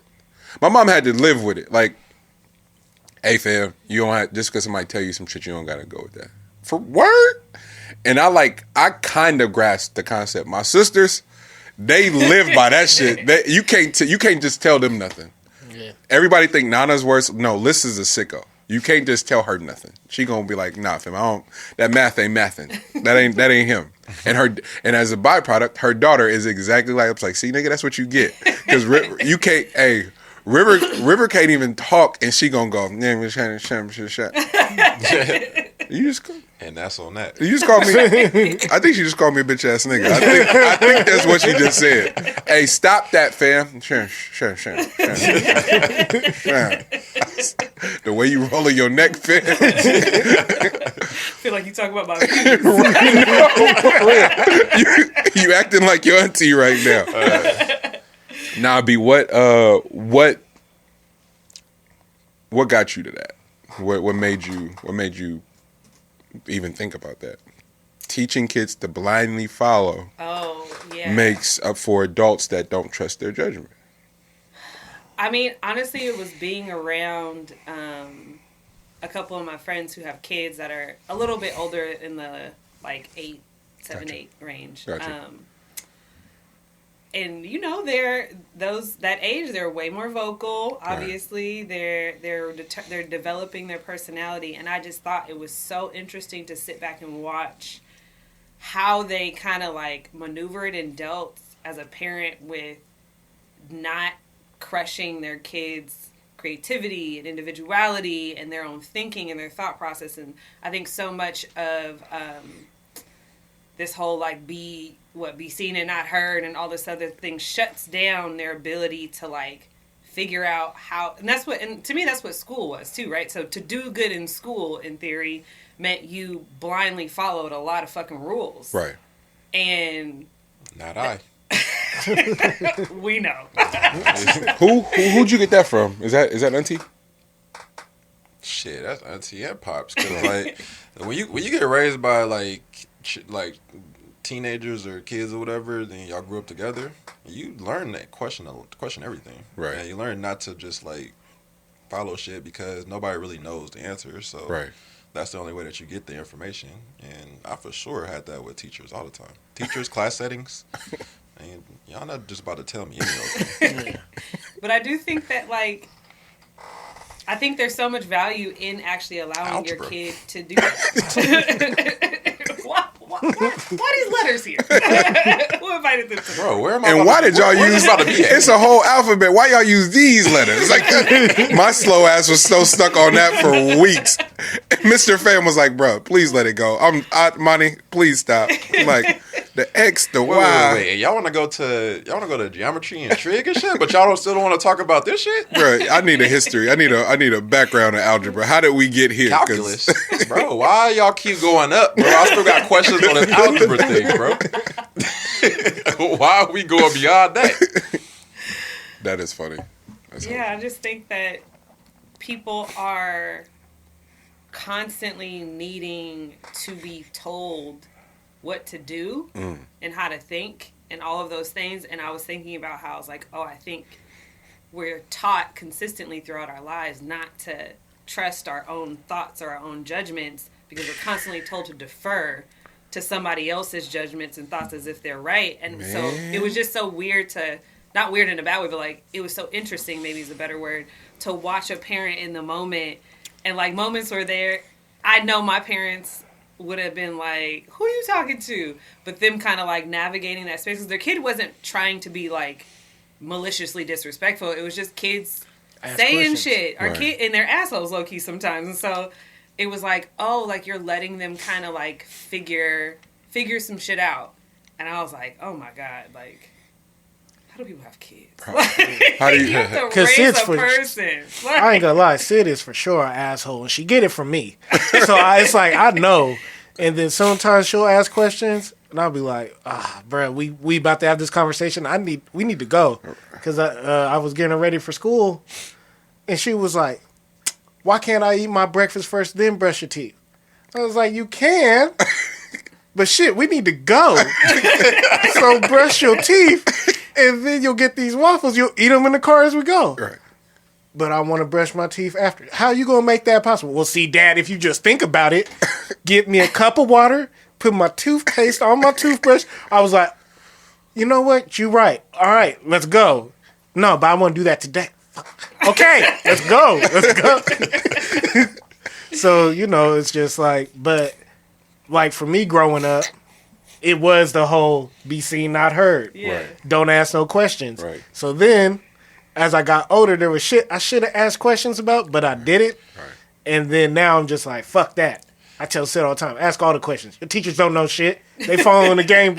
They following the playbook just like everybody else. It's also the saying, like, do as I say and not as I do. And that they be throwing you all the way for some, like, what? And that's your dad's favorite saying, too, by the way. Nah, Pops is for me was, you'll never get in trouble for something that I've done. Right. That opened up my entire terrain. Right. It's like, well. Have you met you? It was like, oh shit, if you put it that way, then my nigga, like. That nigga Unc said that shit to me. He picked me up. I was wild. And moms do the whole, I'm sitting in your uncle thing. It's like, bro, that's not how that goes, right? Like, Unc pick you up, and he damn near don't lecture you until you're on the way home. So you might get some shoes out the deal. You're going to eat for sure. You're going to be... Never mind. I'm not going to put your business out there. But on the way home, he just kind of sneak it into the shit. And it's like, yeah, man, do as I do, not as I say. And I was like, well, put it that way. Life's about to be lit. You know what I'm saying? Damn. Do you ever feel like... How do you feel about having to, like... keep this little like bubble around your child of like letting them bake but like not wanting to pop the bubble, and you got to protect other people from not popping the bubble, and then you got to make sure you don't pop the bubble, and maybe you do pop the bubble, then you got to rebuild it. Like, I don't know, it just was fucking with my mind, being like, oh my God, this is a lot to consider. Raise a human. Honestly, that's what it usually is me popping the bubble and then like remaking it. And it's like, yeah, but see, you got a little bit of truth out of it, but now let me just help you out, because I still want to keep you a kid. Like, I want you to be able to be a kid, because, like, me and probably a lot of us, it was like, we turned adults too fast. Mm-hmm. So my plan is, like, you go through the actual stages of being a kid, becoming a teen who I'll probably want to punch in the face, and then becoming... I need the fade. And then becoming, like, a whole person instead of skipping all these stages and then trying to figure out how to be an actual adult at 13 is not right. So Right.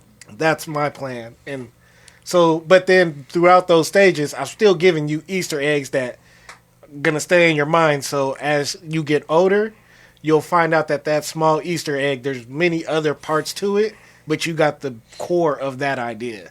And then you'll be able to build on it from there.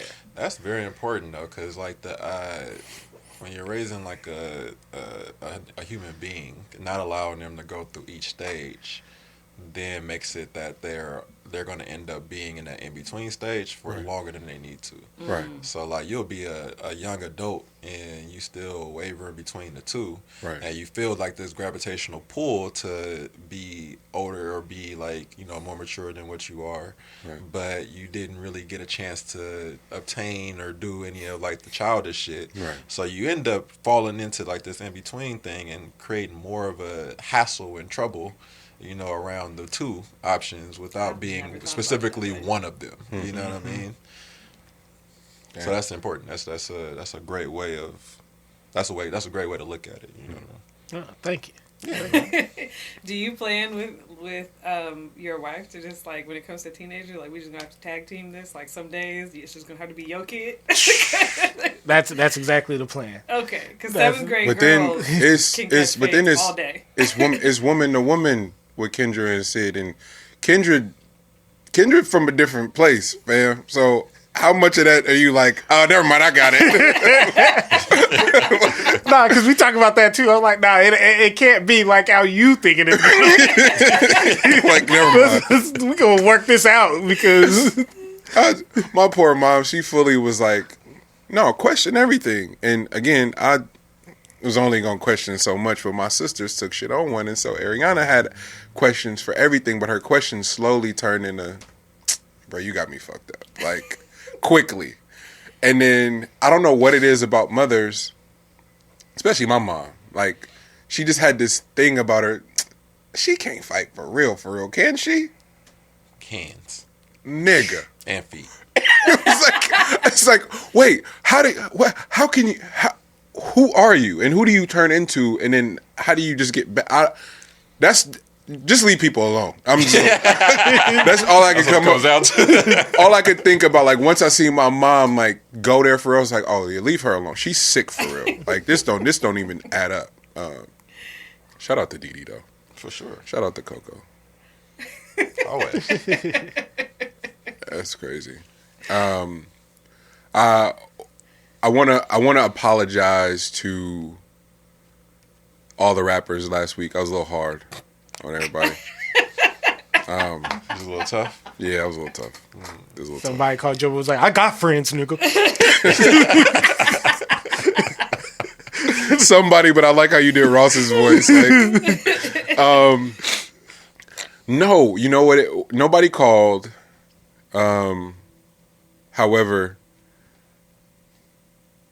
listening back, the intention was pure, but it's a podcast. It's supposed to be, people are supposed to take it out of context and leverage it how they want to. Not to say that anyone did that, but I realized how that information could be detrimental and misappropriated if and when or some shit, right? But and the tone and the sentiment could be lost and be like it don't matter past a certain point because niggas is hella emotional. So the Roddy album comes out, and I'm impressed, but then I'm simultaneously looking at Twitter, and people couldn't wait to call it trash, and nigga lost it, one hit, all this shit, and I'm like, whoa. It just came out okay. Oh, all right. But it also is curation for the public. So you know what? Y'all have at it. You're entitled to that. It's music. It's subjective. He put it out as art. People are entitled to it. Say what you need to. However, I'm listening to the lyrics, and I heard one too many loose references of suicide for my comfort from a young black man, and I'm just like, we gotta have a different conversation, because he's he is expressing himself in an extremely vulnerable way that is going to be glossed over. Okay? Wake up Saturday morning, carve out some space to listen to Sean. Big Sean talked to Nori and EFN on Drink Champs. Shout out EFN and Nori and entire Revolt Network for what they've turned Drink Champs into. And Nori seemingly listening to the critics of like stepping on the interview. Nori has made exceptional leaps to be a better interviewer, and that show has gotten so much better. And I think people were hard on Nori, not because he was doing a bad job. I think people were hard on Nori because the platform was set up to be so perfect. Here is a rapper who's had ridiculous success, whether you know Nori's catalog or not. I personally do, and I'm a Nori stan. And from jump, when he would make his appearances on Hot 97, when he make his appearances on Combat Jack, it's like, yo, Nori would be tight. And then he gets his own show, and then it's even more amazing than you think because of the type of people he got to be on his show. And then the nigga just spent the whole 2 hours over talking him. It's like, oh gosh, I can't listen to this. But then he gets better, and we got to give my nigga his flowers because he's killing it right now. Shout out Nori. So has Sean on, but if you've been listening to the show, one of the running themes since the beginning of the show is his slight disdain for Sean, because Sean kind of slighted him, or at the very least he felt like he slighted him. Ye goes on, the clip about Sean goes viral, now Sean has to come on the show, and the whole time I'm like, wait, are they not going to talk about the running theme of Drink Champs of Nori not really fucking with Sean because he felt slighted? And Sean's like, nah, nigga, we got to talk about you before we get to Ye. And I was like, oh, okay, bet. Sean a real nigga. This is awesome. They address it, whatever. Beautiful dialogue. But you get into it, and eventually they arrive at the conversation about Ye, and because I'm a real nigga, I'm so tuned in. All I hear is Sean on the, like, trying to stop. It sounded, his voice was cracking so much, it's like, is this nigga about to cry? And not in a, oh, you soft kind of way. It's like, oh, no, you hurt for real. And then he goes, yeah, man, I drove myself to the point of depression where I contemplated taking my own life. All right, we're 2 for 2. Sean is in the last decade, one of the biggest artists. I don't give a fuck who you are. There's no debating me on that. He's on the Mount Rushmore of the new niggas. It's not even close. Roddy had the biggest debut of any artist in the last decade. There's no debate. So here we got 2 of the seemingly top niggas talking about wanting to end their life on some industry rapper shit. We're not gonna count the Joes of the world. We're not gonna count we're not gonna count the Coles and working through their depression. We're not gonna forget Dot's Oklahoma op-ed. We're not gonna forget the Wale's. Like, okay, if all the top niggas are talking about their role and disdain for this industry, Draco gets murdered last night. Dolph dies a few weeks ago. Hey, man, can we just have can we just burn this bitch as it exists now and attempt to start over? Because something's not right. I can imagine it being fairly lonely initially, which is, I think that's where Roddy was. But I don't know about the Sean at what point in the time frame he was in his depression or whatever. So he goes, was it early or was it? No, he goes, man, I'm hella grateful. I get my shot, and I deliver. I deliver, and then parallel to that, I get one of the biggest placements of my life, and the click record goes up. The Mercy shit is doing what it's doing, and everybody's like, nigga, drop an album. And he's like, yeah, I got the best album of my life. Detroit, he can't get all the samples cleared. He can't get all the features cleared. So now he has to scramble, make another album, because everybody around him is leveraging his likeness and his status and have borrowed against the name of Big Sean. and they got to recoup. They got to pay this debt back. Hey, fam, you got to drop an album. He like, but I just did Detroit. They wouldn't clear this shit. I'm not necessarily ready. I'm not trying to hear that, fam. You got to leverage this shit right now with an album. This mixtape shit ain't gonna cut it. Well, the streets loving Detroit, whether the label decided to, nah, fam, you got to drop it. That's where he got into the talk about freestyles? No, that's where he got into the talk about the difference between mixtapes and and albums for him, but the business of it and the being burnt out. He's like, I internally knew what came out next to Detroit. We never figured that out, huh? There's an album. So Finally Famous, Hall of Fame, and then there's a window of Detroit and whatever the album is that came out next to that. To that. The dark one? Yeah, Is it it Dark Paradise? I don't. Yeah. He said that too, and I don't think it's. There's got to be one before that, isn't there? Is it Dark? It is That's Dark also- Sky Paradise. That's the Dark third Sky one? Paradise, yeah. Yeah, because it goes. What's the big dark, song? and then he went Detroit into an came even out in darker one with the next 2014. one. And then Dark Side Paradise was 2014 too. 2015. What is there an album in 14? No. No, so it is Dark Side Paradise. And you gotta remember, Detroit came out like at the end of 14. 20, yeah. Okay, so 2014. it's Detroit and Dark Side Paradise, and he's like, it wasn't ready. Yeah, I mean, he was dark on Dark Sky Paradise, and then he was even darker on I Decided, and then he like ran it up from there. But like, I feel like those two right there is, atypical. It's only one other artist that can actually live within that space, and we just be like, oh, that nigga's a pop star, so let him be. Let him be.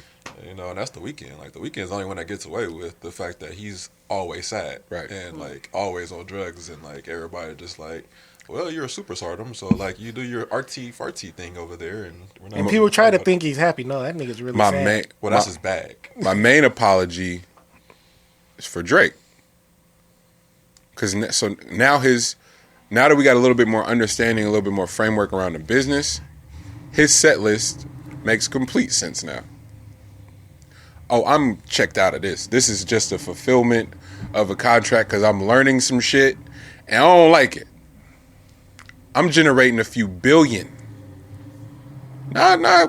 You other rap niggas, y'all might move the meter on some 7-figure shit. That's cute. But nigga, I'm generating $1 billion for these niggas to bust down. And Money had a hell of a week. My nigga just turned everybody around. You got a Ross one too? No. I'm actually going to double down on Ross. I'm actually going to double down on Ross. You gonna double dip in that one? I'm double downing on Ross, but it's only because I love him though. Got it. But Drake, Sean, Dot. We're talking about the niggas who are in the 1% of this bitch. Does that stand for do right and kill everything? Do right and kill everything. Do right and kill everything. I'm just trying to do right. And in the process, everybody stands to earn off of my likeness, nigga. I gotta go rap these shows. I gotta go stand next to this weird nigga in these boots, man. You don't have to. It's me. It's fucking me. I told you who was really held captive. Blink once if you don't want to be here, fam. Please do something. Nah, nigga, for the culture, I'm gonna go make this happen. But this nigga's crazy, for the record. And then the Sean and Ye shit hurts a little bit more because Ye broke the fourth wall and showed us what his contract is set up like. And so for Sean to sit up there and go, yeah, I finally got my freedom, but this nigga got me fucked up. I'm going, but you got your freedom.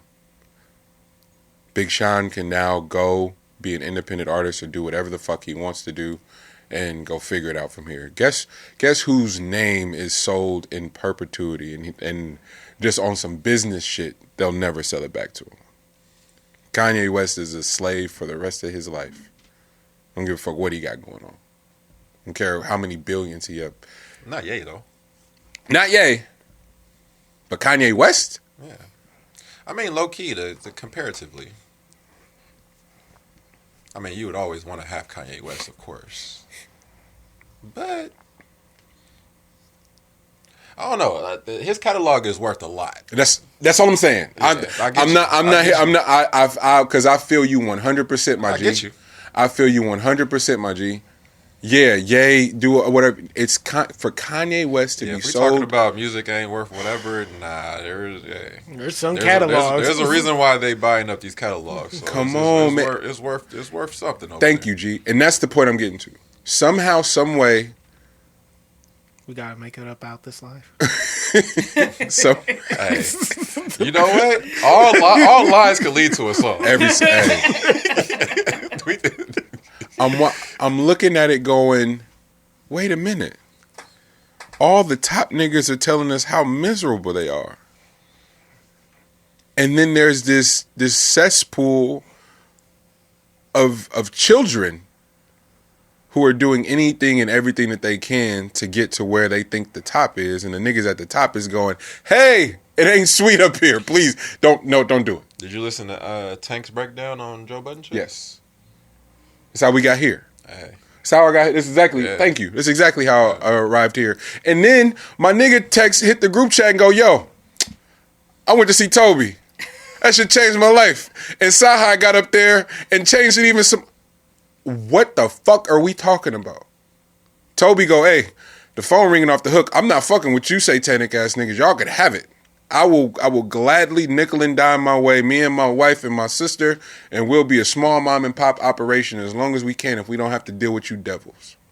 Something's wrong. If the niggas is peeking back there and going, oh no, and then the niggas that are there are going, if Kendrick is going, I'm getting the fuck out of here, bro. Can we please have a different conversation? Or no? Yeah, they'll never talk about that. That nigga gone. Gone. Hey man, I got here to make really, really dope art and to liberate my people, and that's not what the fuck is going on. They're flipping this shit to have us ruin ourselves, and I can't contribute to it. I can't. Not a sound mind. Come on, man. We gotta give niggas a little bit more credit than that. Like, I know we think the world is fucked up, but as I watched Sean speak and I heard his voice crack and I heard him getting emotional, I said, oh, that is a real nigga that is trapped or was trapped. And is completely thrown off by the nigga that got him here, who he is forever grateful and indebted for, doing the WWE shit. I didn't know this was wrestling. And Ye's fully just into, I'm just trying to move units and move the conversation, man. Ye's fully on his Trump shit. Ain't none of it personal. This shit. Ain't none of it personal. And Shauna's like, hey man, I almost ended my life behind this shit. There's nothing like getting to the point where you just embrace this shit. You know, like at some point, in order to occupy certain space, you gotta work on a certain level of embracing, or you gotta get the fuck away from it. Right. So you gotta choose one. You don't be in between. Choose one of them motherfuckers. So right. Are you in or are you out?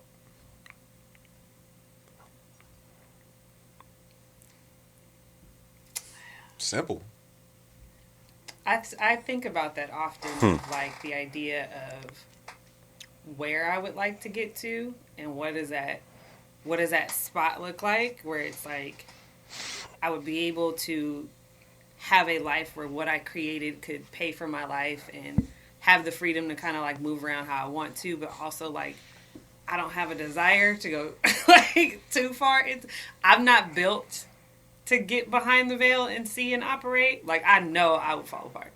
So I've been thinking about like where is that spot, and also trying to find people that I think are roughly where that spot is, to kind of see, to try to see in a way like what does that look like and what does that feel like. So one of my favorite people who has a podcast is Francesca Medina, and I think part of the reason I get so like enamored by her work and what she does, I'm just like, I think you have found a spot that works perfectly for you.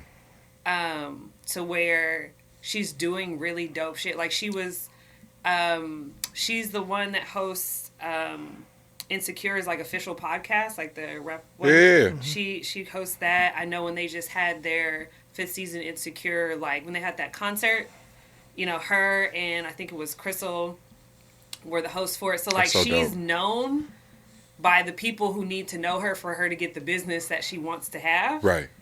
But she's also like, I'm good On this other here, shit. and I don't need but she's also accepting. I know what that means. Like Right. I know that, you know, I'm probably gonna cap out. Yeah. Yeah, I'm going to cap out. But she's also like very spiritual minimalist, so she's like, I'm capping out and I'm fine. I'm absolutely fine. And it was crazy because she just picked up, and she's from New York originally, and she just picked up from New York, and for the first time in her life, she's about almost 40. She moved to Portland. Wow. And she was just like, I'm going to try to cultivate a space for Black creatives in Portland. But also I needed to get into a space where my life felt peaceful and shit was good. And I could buy my first home and all this stuff. But like, kind of trying to find out, like, what is your sweet spot of your idea of success? Right. Because I do not have the same idea of success as some other people might have. Because I just know, like, I would fall apart. Right. I would fucking fall apart. Like, I'm way too emotional for that. Which is a very important space. Like, individuals need to know what their idea of success is. And you get that by getting to know yourself, and people need to do that first and foremost when entering, you know, into that space, I guess. Because the shit can devour you not knowing who you are, you know, like you following everybody else's idea of what success is, and that's where people are getting burnt out and depressed and all these other things, you know what I'm saying? Like they're literally looking at what a standard is or what a blueprint is and seeing how obtainable it is, and then you can obtain it, but you know, are you willing to take everything that comes with once you've obtained it? You know, because if you didn't do it on your own, I wouldn't say your own merit, but you didn't do it on something that is really your character or you as a person, but you have it, you gonna feel terrible as a human being. You know what I'm saying? Not because you didn't live it out the way that's most in tune with yourself. So that's something that people have to kind of, you know, get to the bottom of and understand as they're, you know, climbing these ladders or whatever, and get into these points that they think that they want to get to. Is just like, for one, what are you built for, and then for two, are you sticking to your own guns on what it is that, you know, you want out of this? And that's why the concert was so hard. It's hard to put into words why it felt so good when it was just like the energy of the room. Shout out Nell, Fats, Tobe, man, the whole time. Bro, I it's crazy because when Tobe first went viral, I used to get hella jealous, like hella jealous. And I look like that nigga a little bit. but I didn't get to stumble on Tobe myself. Jizzle was the first person to go, hey, bro, you okay? Like, he sent me the link, and I was like, no, nigga, now I'm not. This nigga, I'll never make it now if this nigga exists. You know what I'm saying? It's though that scarcity thing. Sorry, B. But it's completely did a 180 where I feel so connected to them now whenever they have a moment. When he bought Nell's car, I was in there crying like a baby. This just so tight. When he got the Royce feature in the Bun B shit, it's like, oh, my nigga really figured this out. Sorry, I had to say shout out to them. Sorry. Oh yeah, it was the energy of the room, because first you got to think like this is his hometown, and he also said this is the largest venue he's ever sold out, which was 5,000 people. But you also have to consider like who is the fan base that listens to this person? Right. And how are they going to react in a crowd? Because those people who are listening to this person and really, really fuck with their music enough to buy a ticket and really be there, like, they don't give a fuck about cheering. They not too cool for school. Like, they really resonate with this person. So the energy of the crowd is crazy. They're hyped. And it was really like a Houston homecoming. Like, in that room, you could feel like everybody in that room was like, we made it. Yeah. And it was so dope for, like, he also did this great thing, which he made it very clear. He was like, white people who are in here, because it was a mostly black crowd. He was like, white people who are in here, I want you to be very clear. I'm glad that you support my music, Right. but this shit is for us. Right. Understand you have come into our space. Right. Act accordingly. And I was like, this nigga just got on stage and said this shit. And he was like, but all right, cousins, let's keep it lit. And just went off. But it was, you could tell the difference between somebody who has been independent and kept their values and reached a goal. The way they get to bask in that moment is different than when you have to, like, almost sell parts of your soul, per se, or just, like, alter your character to achieve something. When you achieve that thing, it doesn't feel the same. Right. But when you, like, did that shit how you wanted to do it, and you sleep at night fucking beautifully, like, you could tell his energy was different. The whole room was just, and then I literally told him, I don't love doing comparisons, but I needed people to understand that I was like, I've been to a lot of concerts. Like, that concert, to me, the only thing that went above it is when I got to go see Beyonce do Lemonade, and I got to be, like, 3 seats away from the stage. Wow. And people, I'm like, you need to understand that statement. Beyonce, this is an independent fucking artist the machine. who has pulled off Yeah. a clean, crisp, I've never heard a sound system in a venue sound that good. All of his background singers are crazy talented.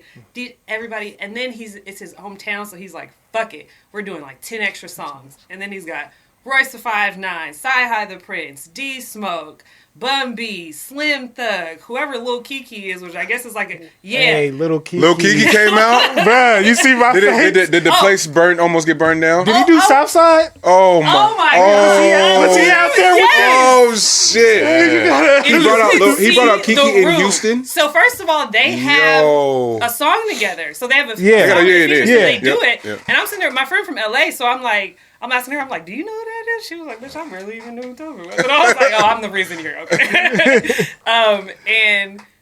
But you could see the crowd go up, and then Tobe goes like, oh, we can't let him go without doing his song. Yeah. And I mean, from the front to the back. Everybody. 60, 70-year-old black people getting up just... And I was like, I don't know who this nigga is, but he is a hometown hero, whoever he is.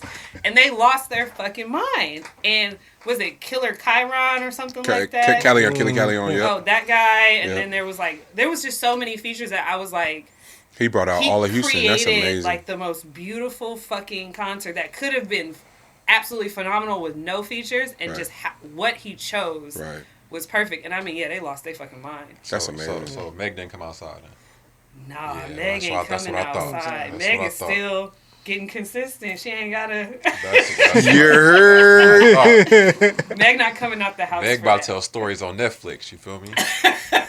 She's gonna have that's even her more in the own true stories. Her true stories. Look, Meg not going nowhere. Even her graduation pictures, I was like, is that shit in the house? Like, Not having a photographer pull up like, we're gonna living room. Like, nigga. But do you realize True Story happened the entire time in Four Seasons? oh shit. My nigga never left the Four Seasons, bro. Nope. That shit was like over the course of like a week. Right. But yeah, go ahead. My bad. No. That's a really great point of just that's why that shit's so tight. The entire situation was right. Shit ain't going nowhere. We going in the living room, the bedroom. Back and forth. The parking garage, the basement. It's what I got fuck for with you. it though because it also outlines or brings into like the forefront how much goes into celebrity and like how many people are involved Right. and also cover up a lot of shit. Right. Like even if you look at like the management for Four Seasons, Yeah. nigga wasn't giving you no tape. Nothing. Nigga wasn't giving you no information on who here. They come here in order for their autonomy. Like need to be as anonymous as possible when it comes to like, what we dealing with. That's what they come to the Four Seasons for. So that's what I'm saying.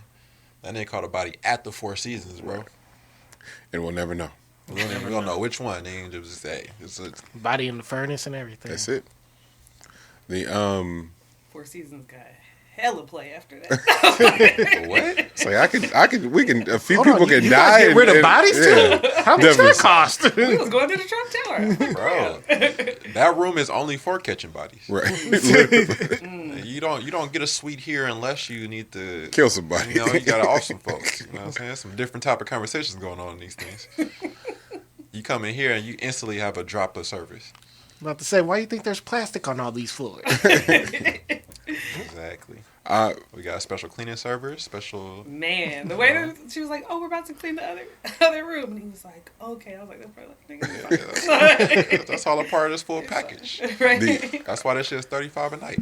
the before we move, we already well into the show, but shout out my brother Passwords. First round of the King of the Dot playoffs was this weekend in LA. He went head to head with Clone, and shout out Clone, man. I've seen multiple Clone battles, and Clone came to motherfucking rap on Saturday.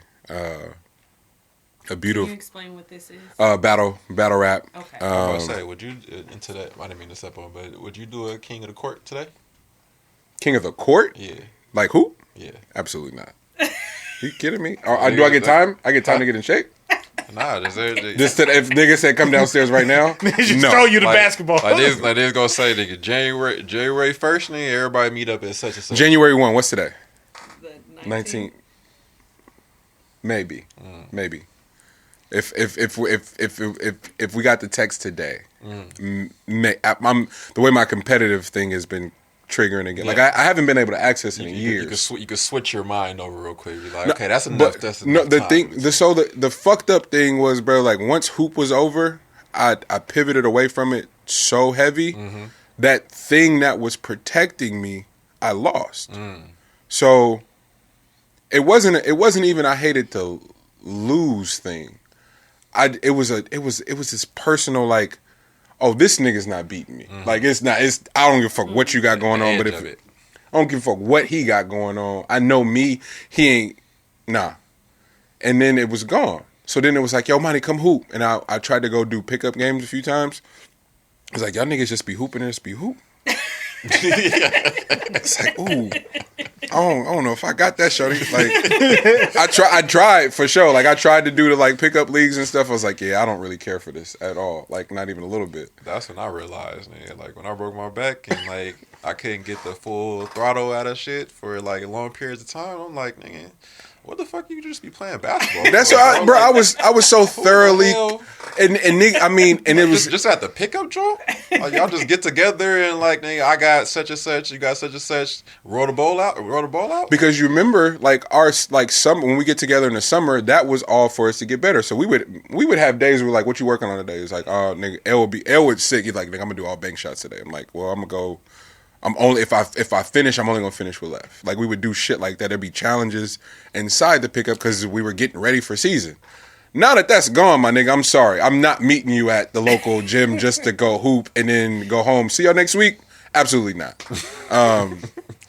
But Wait, so you would do King of the Court right now? I mean, if January we put it together, then you know, because I done walked past so many courts. yes, with no problem. not even. hey, Monty, you Didn't think twice about nigga stepping on there. I done seen plenty of basketballs and ain't thought about touching one to dribble it or nothing. That's what. But that's different than there is an established thing called King of the Court right now for the Bay Area, and people need to know. Would you do it? I'm gonna say yes. Absolutely. It can't be anybody active right now. In the league? No, I mean like somebody that's like in college right now. Because I'm not trying to play against. No. college It's kids. age group. I would assume. I immediately went there too. I was like, if it's the niggas that just be around, like, cause that's the other fucked up part too. It's niggas that didn't hoop, that fully be hooping now and really be into it and be like, oh, Monty, what's up, nigga? Come on, like, and they think that the talking shit thing works, and it fully don't work. Cause nigga, like, if that thing clicks, I'll wash you and we won't be friends again. Like, that's how sick this nigga Sue when he was like first getting into his rap shit, like junior year, senior year, I would wear my Timbs with my travel shit. And just, I always carried the balls, like, and we're sitting in theater class, and he like, nigga, I'll cook you, nigga. I was like, bro, will embarrass you. It was like, please don't do this. So I'm begging you. And then the way kids work, oh nigga, he did it. Y'all, please don't do this. Like I want to have friends, y'all. Please, like stop playing. And them niggas kept going. I was like, all right, bro, lunchtime. 21-0. Me and Lance fell out over that in front of people. Nigga, you won't score, bro. You my man, so I'll be trying to be cool. Like, stop playing with me, bitch ass nigga. Like, it happens that quick. So once hoop was over, I purposely was like, yeah, I don't want to not have no friends over that weird competitive shit that I do. But it was serving me for so long, and I haven't been able to access it in years. And so now, the shit will just kind of like come out of nowhere, and I'm like, oh God, it's back. It's back. Like, what's happening? So when you go, yeah, the niggas that's around now, if you would, and then got to the first, yeah, I on some sicko shit, I would dedicate the next 2 weeks of my life to get in shape to go win that tournament, just for the sake of it. And then we seen the Dreamville niggas too. I kept telling Grand National, I was like, yo, the Dreamville niggas are the only niggas I see as a crew that look like they can kind of hoop. And then we met them niggas in Boston, Ebe, and all them niggas was mad tall. I was like, oh yeah, we got to get in shape. Because if something happened and we got to play these niggas, I'll never forgive myself. Just in case. Against Dreamville. The TDE niggas, with outside of reason, Aki looks sus. But the Dreamville niggas is like, oh, you niggas is like 6'6". Okay. Boss was dumbass tall. Let's have a moment to speak this into existence. There will at some point be a competition in which Grand National will have to face TDE. Oh, we gonna make them TDE niggas, them Dreamville niggas in a hoop battle. Yeah, we're gonna be like, L, when you putting out your book, yeah, under Grand National. Under Grand National, B-Walk, who you work for? Under Grand National. I'm for sure. Bird, nigga, what's happening? You know them stretches on them hydrants. Yeah. Bird gonna be like, I got knees for one last game. Yeah, Bird's still solid, elbow to elbow. Elbow to elbow. That's it. Elbow, bro. That's it. That's what I got for you, bro. Between Bird and JG, bro, them niggas elbow shots will make me so angry to this day. Like, my nigga, I'm gonna get you up off the elbow. Shout out JG. I miss my nigga. Somebody just asked. Cooking, bro. I gotta check on my dog. Shout out JG Bird. B-Walk. We're in sports. I don't know how we got here, but I was trying to get here. That's amazing. You guys are amazing fucking hosts. I still caught that. The racism that gets greenlit inside of sports is mind-boggling. I don't think I ever seen anything like it. The shout out to Hunter. What's his first name? What's his first name? G. I forgot. Travis Hunter, right? Number one cornerback, high school cornerback in the nation. Number 2 overall player in the nation. ESPN 300. Initially committed to Florida State, rescinded his commitment. He put the Georgia hat on, tossed it. Florida State hat on, tossed it. Did you look it up? It's Travis. That was one of the better, yeah, Travis Hunter. Yeah. Yeah, one of the better, signing. It was amazing. It was a spectacle, the way it needed to be. Decommits, and on the last day of signing day, announces he's going to Jackson State, historically black college, Jackson State, to play under one of the greatest, easily the greatest defensive player to ever play, but arguably the greatest football player ever, Deion Sanders. Shout out to the NIL. You can leverage your likeness now. So, nigga, fuck, I need to go to one of the Power Fives if I can go get this same bag while I'm here. And get tutelage, bro, from the nigga. And he gonna let you talk to Brittany Renner to get that other view. See what that done it. That done it. Hey, he trying to make sure you good all the way around. That done it. And so the fascinating part about it all. So now everyone's got a hot take. Everybody's got to cover it, and they're having these provocative, in-depth conversations in and around race, and none of them are addressing it. And I'm like, this nobody's uncomfortable talking about this. Marcellus Wiley, Jay Williams, Keyshawn Johnson, all these niggas I don't want to hear from. Here comes Stephen A. Here comes fucking what's your man, Rob Parker and old boy on Fox Sports, and I said all you niggas can shut up, every last one of you. And yeah, he's going to HBCU, but he's not gonna playing against any worthy opponent, any receivers that are gonna go to the league. So naturally his tape and his evaluation is gonna decrease. Man, if you don't shut that ancient ass shit up, this was one of the biggest moments in history where somebody with all the leverage in the world decided to make a move on behalf of a part of the black experience that can shift economics in ways that we don't even know. And it shook the tree. It shook the tree. Like, the fact that he decommitted and went there. From Deion's alma mater, by the way. Like, that's the part. Like, Deion, hey, bitch ass nigga, y'all should have gave me the job. Bless you. Thank you. The person that you guys hired over Deion is why you're not getting this number one recruit no more. This is exactly what's happening. Now I'm like, so now we got to sit and watch people pretend to know what they talking about, and not a single one of them sound like they have a clue. And everybody keeps dancing around the race element because I guess everybody's scared of it. They don't want to offend nobody. They got political connects. ESPN is Disney. Fox is Fox. Whatever the fuck.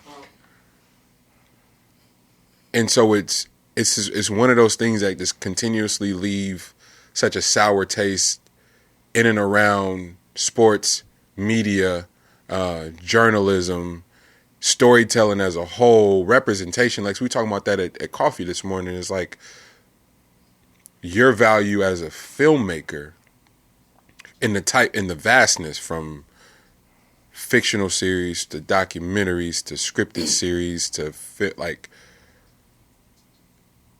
it becomes priceless at a certain point. And when you see somebody like Travis Hunter have his press conference the way that he did and make a commitment and make the first step towards, hey y'all, y'all know with a few decisions and move and throwing the weight around how we can shake this whole shit up, right? For real. You do know that, right? Me and B Walk, shout out B Walk. Oh fuck, I gotta edit that out. But no, take these motherfucking shout outs and shut the fuck up. Shout out B Walk, but we were. I'll tell you why though. B, we're having a conversation. Because you're always like, y'all ain't gotta shout me out. Take these shout outs and shut we're having a conversation about Mav getting a shoe, or not Mav. I'm sorry, not Mav. I'm wilding. RP, Rich Paul getting a shoe, and B's like, I don't know how to feel. And I'm like, no, I know why you don't know how to feel, but I'm also here to tell you that perhaps an Armani and a Brandon need more of the temperament of a RP. You niggas got me. These corporate niggas is sick for real. So you can keep playing small if you want to and act like your value ain't what it is, and have it leveraged in some way unbeknownst to you, and everybody else get a bag off of it. But what if you step up and play the game too? Go see what it look like. What is Rich Paul having a shoe really gonna hurt? Mm-hmm. What it will do now is though, hey, you know what? Inside this building, all my athletes and shit, like I'm gonna need them to have a little bit more grace. Like the way y'all judge the market, the way Netflix came and flipped the whole market on everybody. Now everybody's investing in IP. Everybody in the black now. If we thought the studios were in the red now, all of the studios are in the red. Don't nobody got no money. That we can all agree on. Everybody's trying to expend their credit limits and trying to figure this shit out. So if don't nobody got no bread for real, let's fuck it. Let's play ball. Let's see what it look like for real outside. Let's see who can sustain. And if we going ingenuity for ingenuity, guess where I'm betting on? They don't want. That's the smoke they don't want. And so that carrot, that illusion of the Power Fives, of Kentucky's facilities is just so much better than the Gramblings. Fuck out of here. That's a few dollars. And it's some Clark alum, it's some Grambling alums that you really don't want no static with. It's some Hampton and some Howard alums you really don't want no static with. If we going bread for bread, illusion for illusion, creativity for creativity, my nigga. I'm banking on us, and if we level the player field and get rid of the illusion that these institutions are better off than us, and get our institutions some better resources. Also, keep having these coaches sign these $100 million contracts, Right. And think that Right. these student athletes about to just take that shit lying down. Right. Oh, I'm about to go play for this cat that's making $10 million a year. Right. And whatever, I don't care what NIL is. You know what I'm saying? Like, okay, I can max out at a meal or whatever, but the nigga that's coaching me is making 10 off of my back. And why wouldn't I just choose? And can just leave anywhere? this bitch if you want to. Yeah, like why wouldn't I just choose anywhere? You know what I'm saying? Like that's why the portal is so important. Like in the portal, we have the most star quarterbacks and players in the transfer portal today. It's 400 plus players in the transfer portal right now. Right now, as we speak. The most ever. I mean, the portal's only been here for 2 years, but it's just the fact that the tool itself is working the way that it should have always worked. Right. You know what I'm saying? Like, it's impossible for you to say that a coach can sit down in front of a student and get and preach the world to them, get them to sign, commit, and if the commitment and everything, like you don't hold up your side of the bargain on the coaching side, that the student athlete can't just separate themselves from the situation. They have to sit through this, right? But the coach can just dip, and you just be stuck with your athletic scholarship. Nah, that ain't how this shit's supposed to be going, bro. Not when you ain't making no real bread. Niggas gotta be able to make more of these decisions, you know what I'm saying? And that's beautiful. You know, I'm glad that the student athletes is able to do what they're getting to do right now. Mm-hmm. And there's still a lot more that's being left on the table, but at least that, you know, the process is in full swing. Right. Cause $10 million a year for you to coach me don't make no sense to me. Right. Now when y'all saying y'all ain't got no money for us, right? But y'all got $10 million for this month that's about to come here and call these plays and kiss these babies. Nah, bro, we ain't playing that game with you.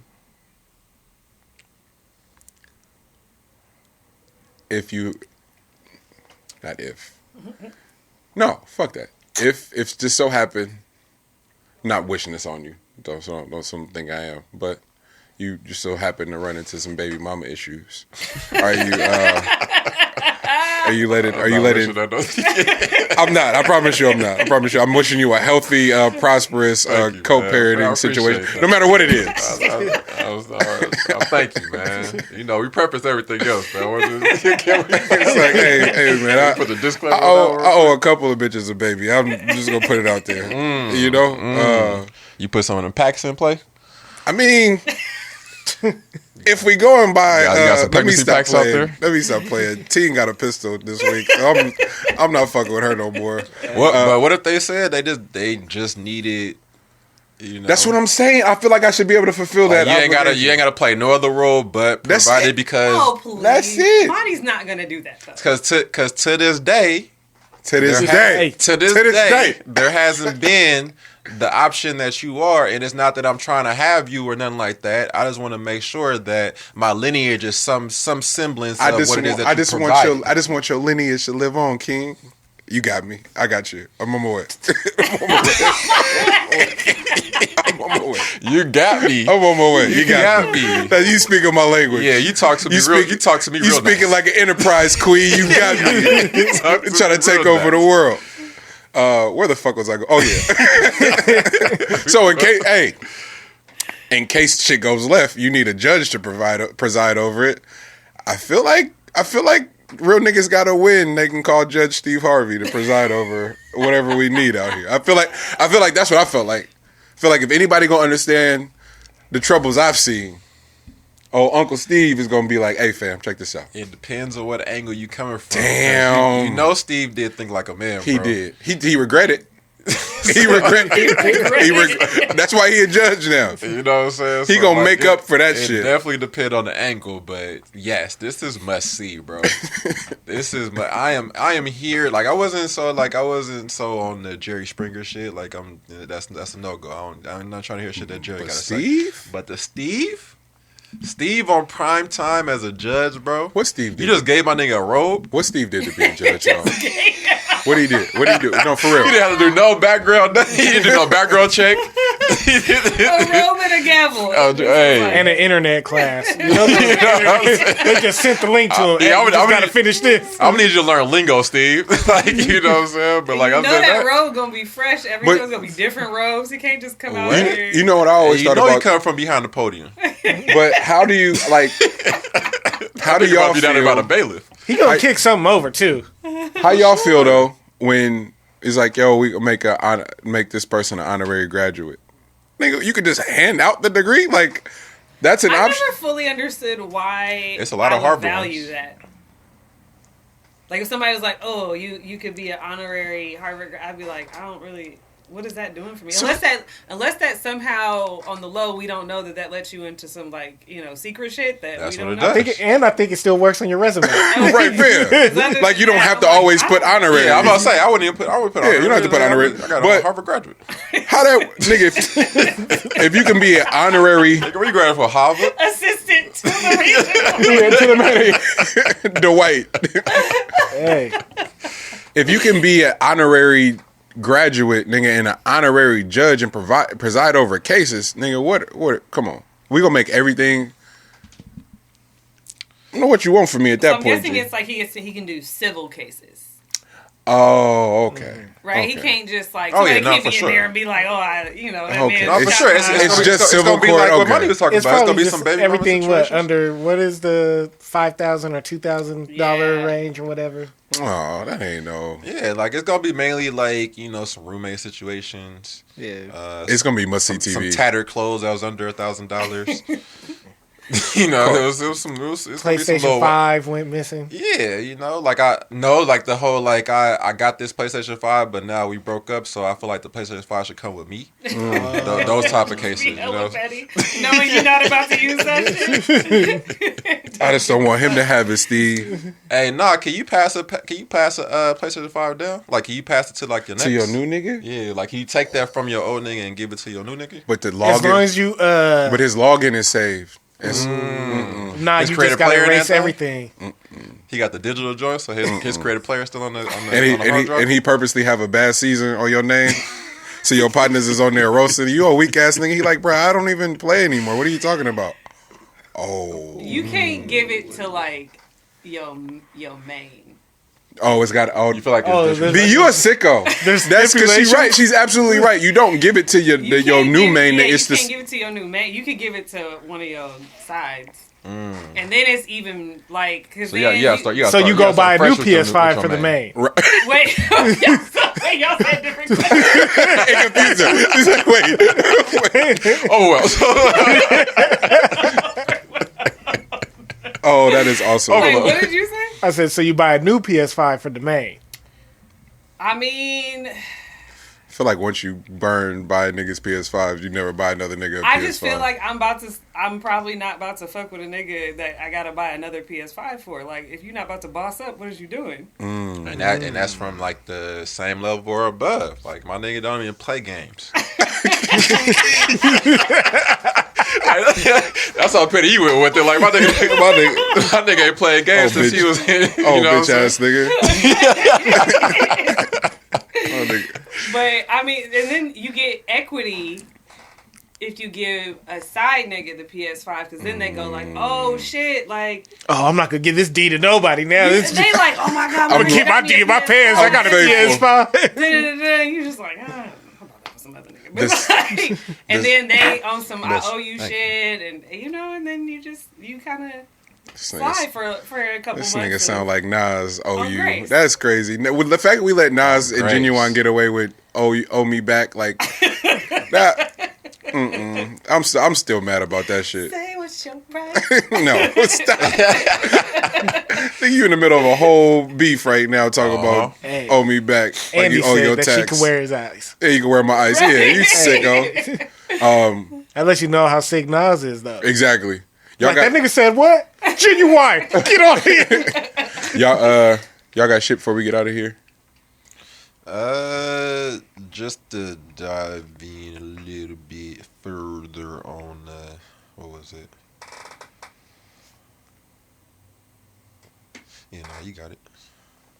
B. Lex Bubble. Wait, what did Kamala do? She did something? She ain't do shit. That's why I left. That's why I left it out. It was funny, but it wasn't. She ain't shit. Her and Joe Byron, them niggas ain't shit.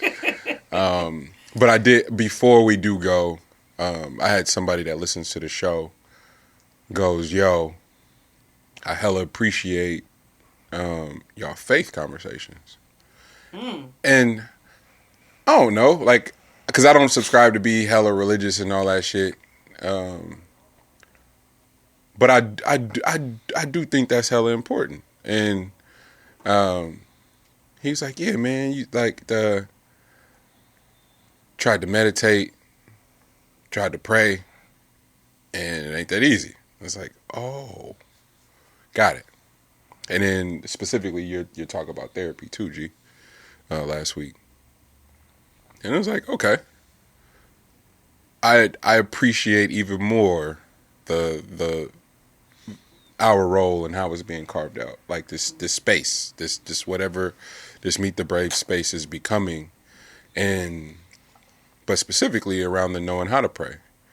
And I was like, let me give a special shout out to Auntie Carla and Coco, my mom, because no matter what, and I'd be interested to have a conversation with, because I ended up talking to my mom at the cocktail party because she was looking at Freak and she was like, bro, you look different. And then Alyssa said the same thing. It's like, yeah, it's like, oh nigga, you a dad for real. Like Freak does look different. He looks his shoulders sit different. He looks extreme. Nigga talk different. It's crazy. I love shout out Freak.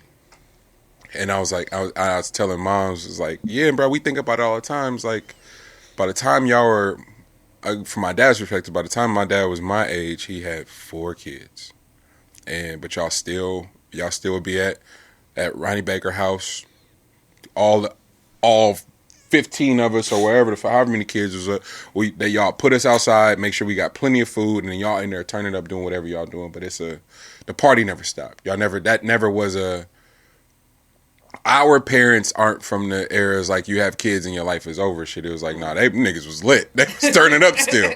And it was like, oh damn, that's a real beautiful thing. And so when I think about it in that context, I'm like, yo, what was Auntie Carla really dealing with? And she's still like, we'll be coming back from a tournament and she'll be like, she'll let us get our shit off listening to stuff on the way to the game. And on the way back, it was for sure gonna be Fred Hammond or Donnie McClurkin. Like, this is what we listening to. And we giving it up. And so I have this, I told Auntie this too last time I saw her. I was like, I have this thing to where when I need a comfort or some safe space, I turn on Donnie McClurkin. Like, to the neck, be in the whip, just like. He's amazing. No, amazing. Vocally, that man is crazy. I'm just now at the place where I can appreciate the music. In the beginning, and especially in college, it was more so of, I'm about to lose it. I need something that feels familiar. And it was, for me, for a really long, even to this day, it was that. But. You think he is saying some church girdles off? No, because Not of what we know girdles. now. Yeah, I was going to say. Not quite, but, yeah. Some tidy whities, maybe. But Right. Maybe some briefs. I don't know. I don't want to do it. Shout out, Donnie. I promise I love you. That doesn't matter what you're singing off. Just keep doing your thing. Fuck, L. Goddamn. Nowhere else to go. keep doing your thing for Christ. Please, Donnie, we love you. But their ability. Donnie came out? Yes. Yes. And no, yes and no. Hopped in and out. He was like, I was, but God changed me. I was about to say, didn't you And say then like the he's- Lord saved him? Yeah, he's kind of just had his foot on the crease of the door. Unfortunately, Donnie don't work like that. So yeah, I love you still though. Yeah.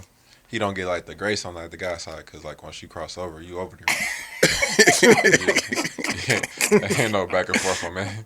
Ain't no in and out. Ain't no. It's blood in, blood out, folks. Hey, you gonna be outside or you gonna be inside? You can't be both. This is one of those things the tip don't count.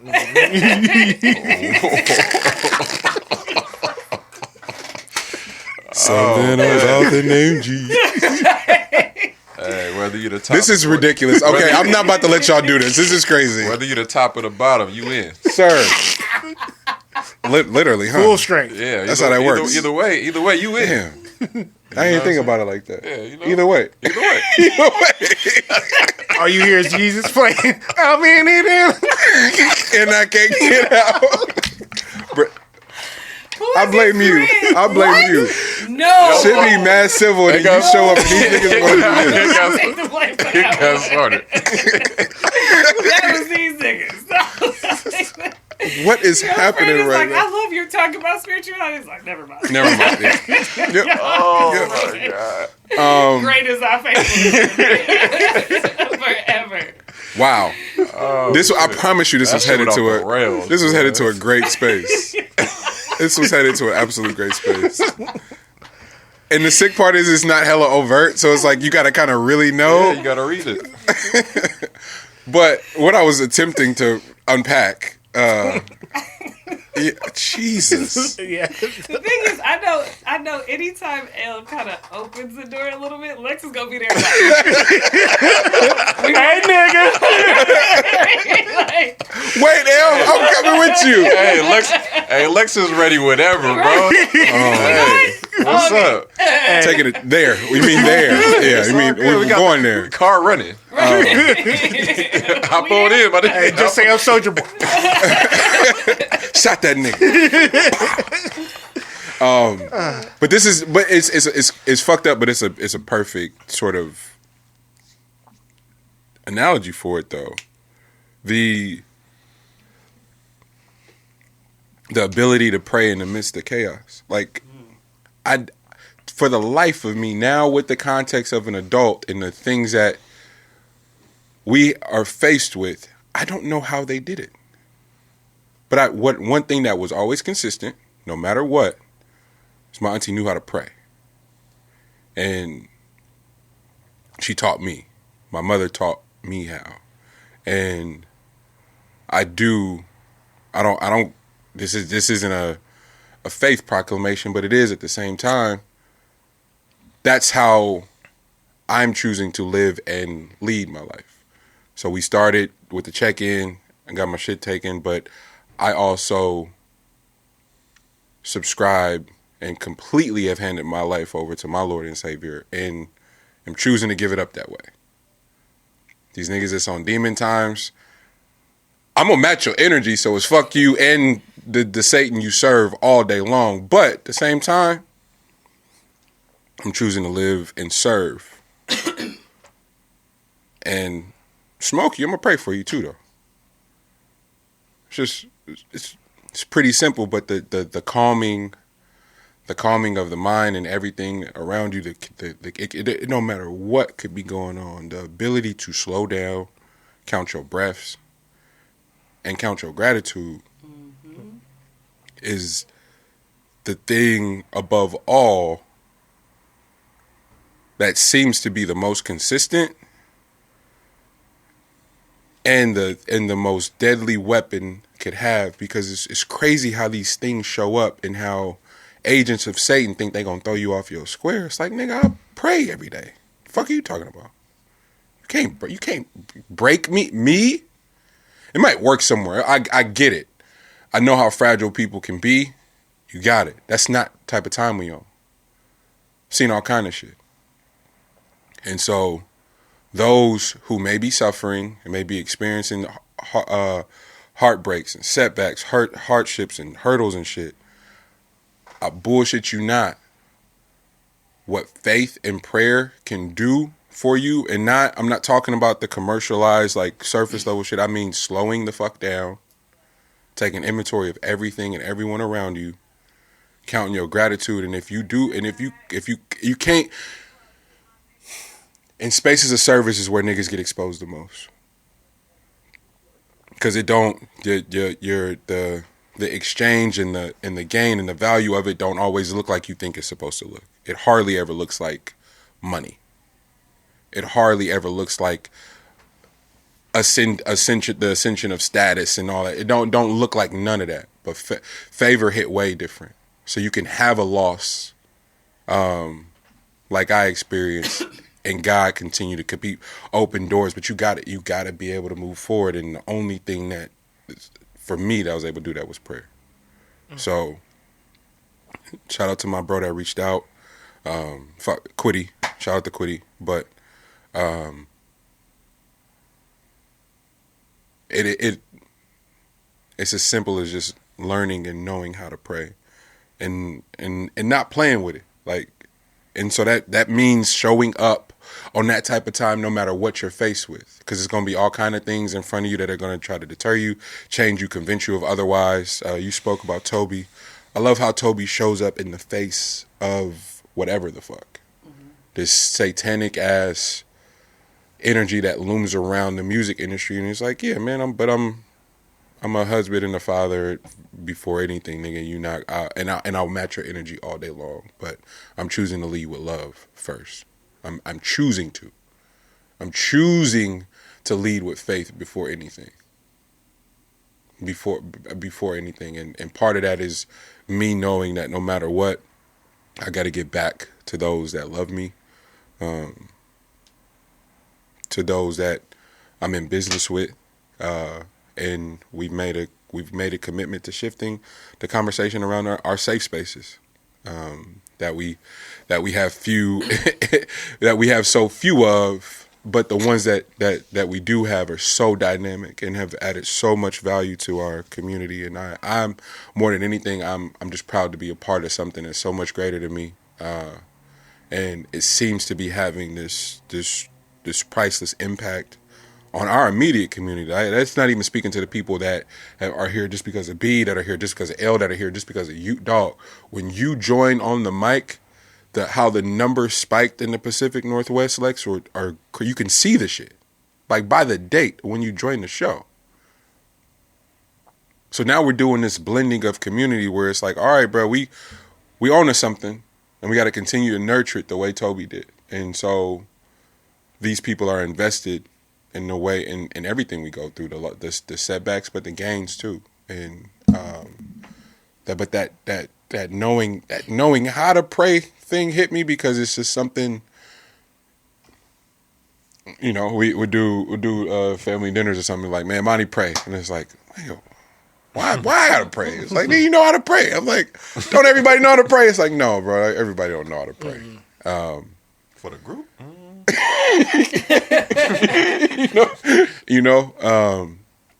And so I don't know. I just, instead of continuing to just move hella fast in some of these really amazing, priceless assets that niggas have acquired along the way, I don't want to just keep moving along like it's just something that everybody could do, and not stop and express gratitude to my aunt, because they're the first two people that came to mind, my auntie Carla and my mother. Just because and then this other part too of knowing some of the specifics of their story and going, yeah, I know people who have been through so much less that aren't here anymore, and y'all still manage to not only no, that's the other part, how rarely their prayers are for themselves. Like, in the midst of chaos, they can manage to still pray for anything and everyone around them. And I just want to say thank you for giving me that, because it has been my weapon of choice, maneuvering through the terrain. So it's lit, man. How do you start your prayers? Or is that too intimate? Not at all.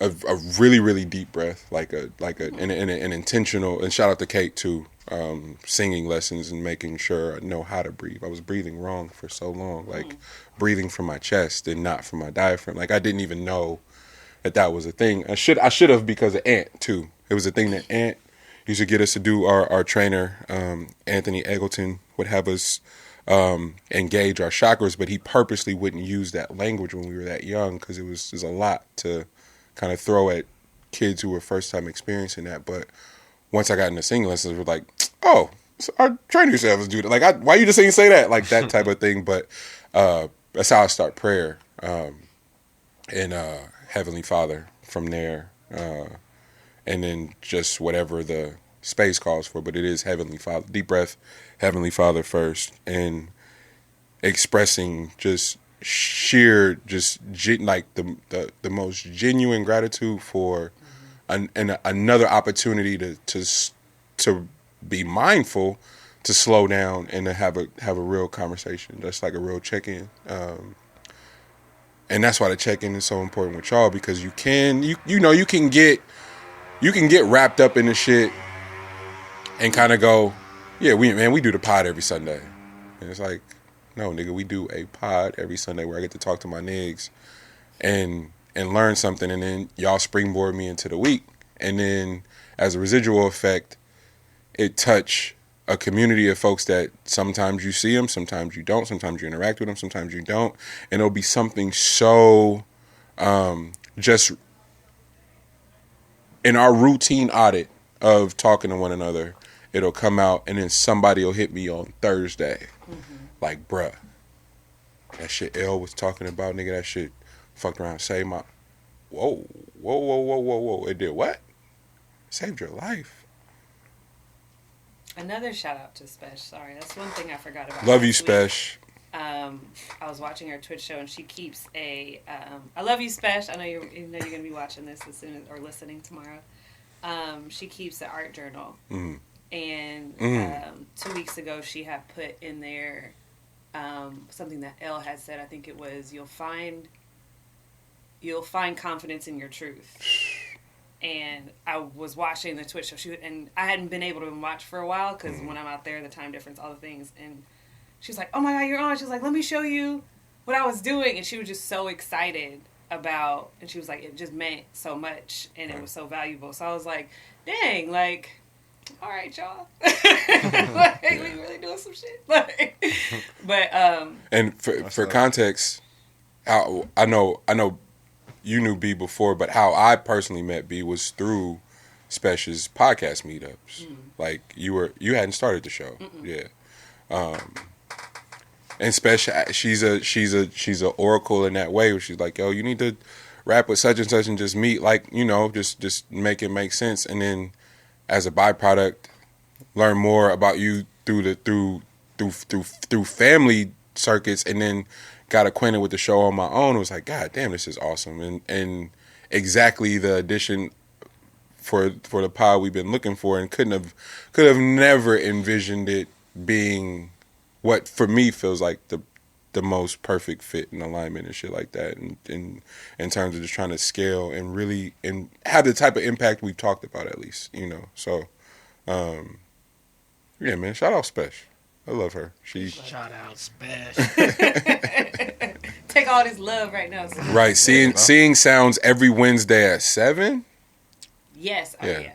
Yeah, Seeing Sounds on Twitch, video, like literally one of the last like true video shows that goes out above and beyond to introduce new acts to a platform. And I think what's so special about Spesh's show is that part exactly, is like where, the radio don't play this, MTV don't do this, instead of crying about it, she just went and did it herself, and is dedicating her life to making sure that people are seen and heard and felt. You will always find at least one, if not multiple, new artists that you're like, woo, who's that? Right. Add it in. Right. Thing is cold as fuck. Oh, you can't go out on a sack. Oh man, with that, Shout out to our YouTube viewership. Shout out to Lex Bubble for having the YouTube page popping. That is crazy. And the IG. Let's Bubble Productions, Northwest Pizza and Pasta, Uplifters, the Reef Studios, all of our listenership, Simplecast, Apple Podcasts, Spotify, Stitcher. Thank y'all for tapping in. With that, it's been another episode of the Meet the Brave podcast. We'll see y'all next week. Love, love. Yes. Protect your essence.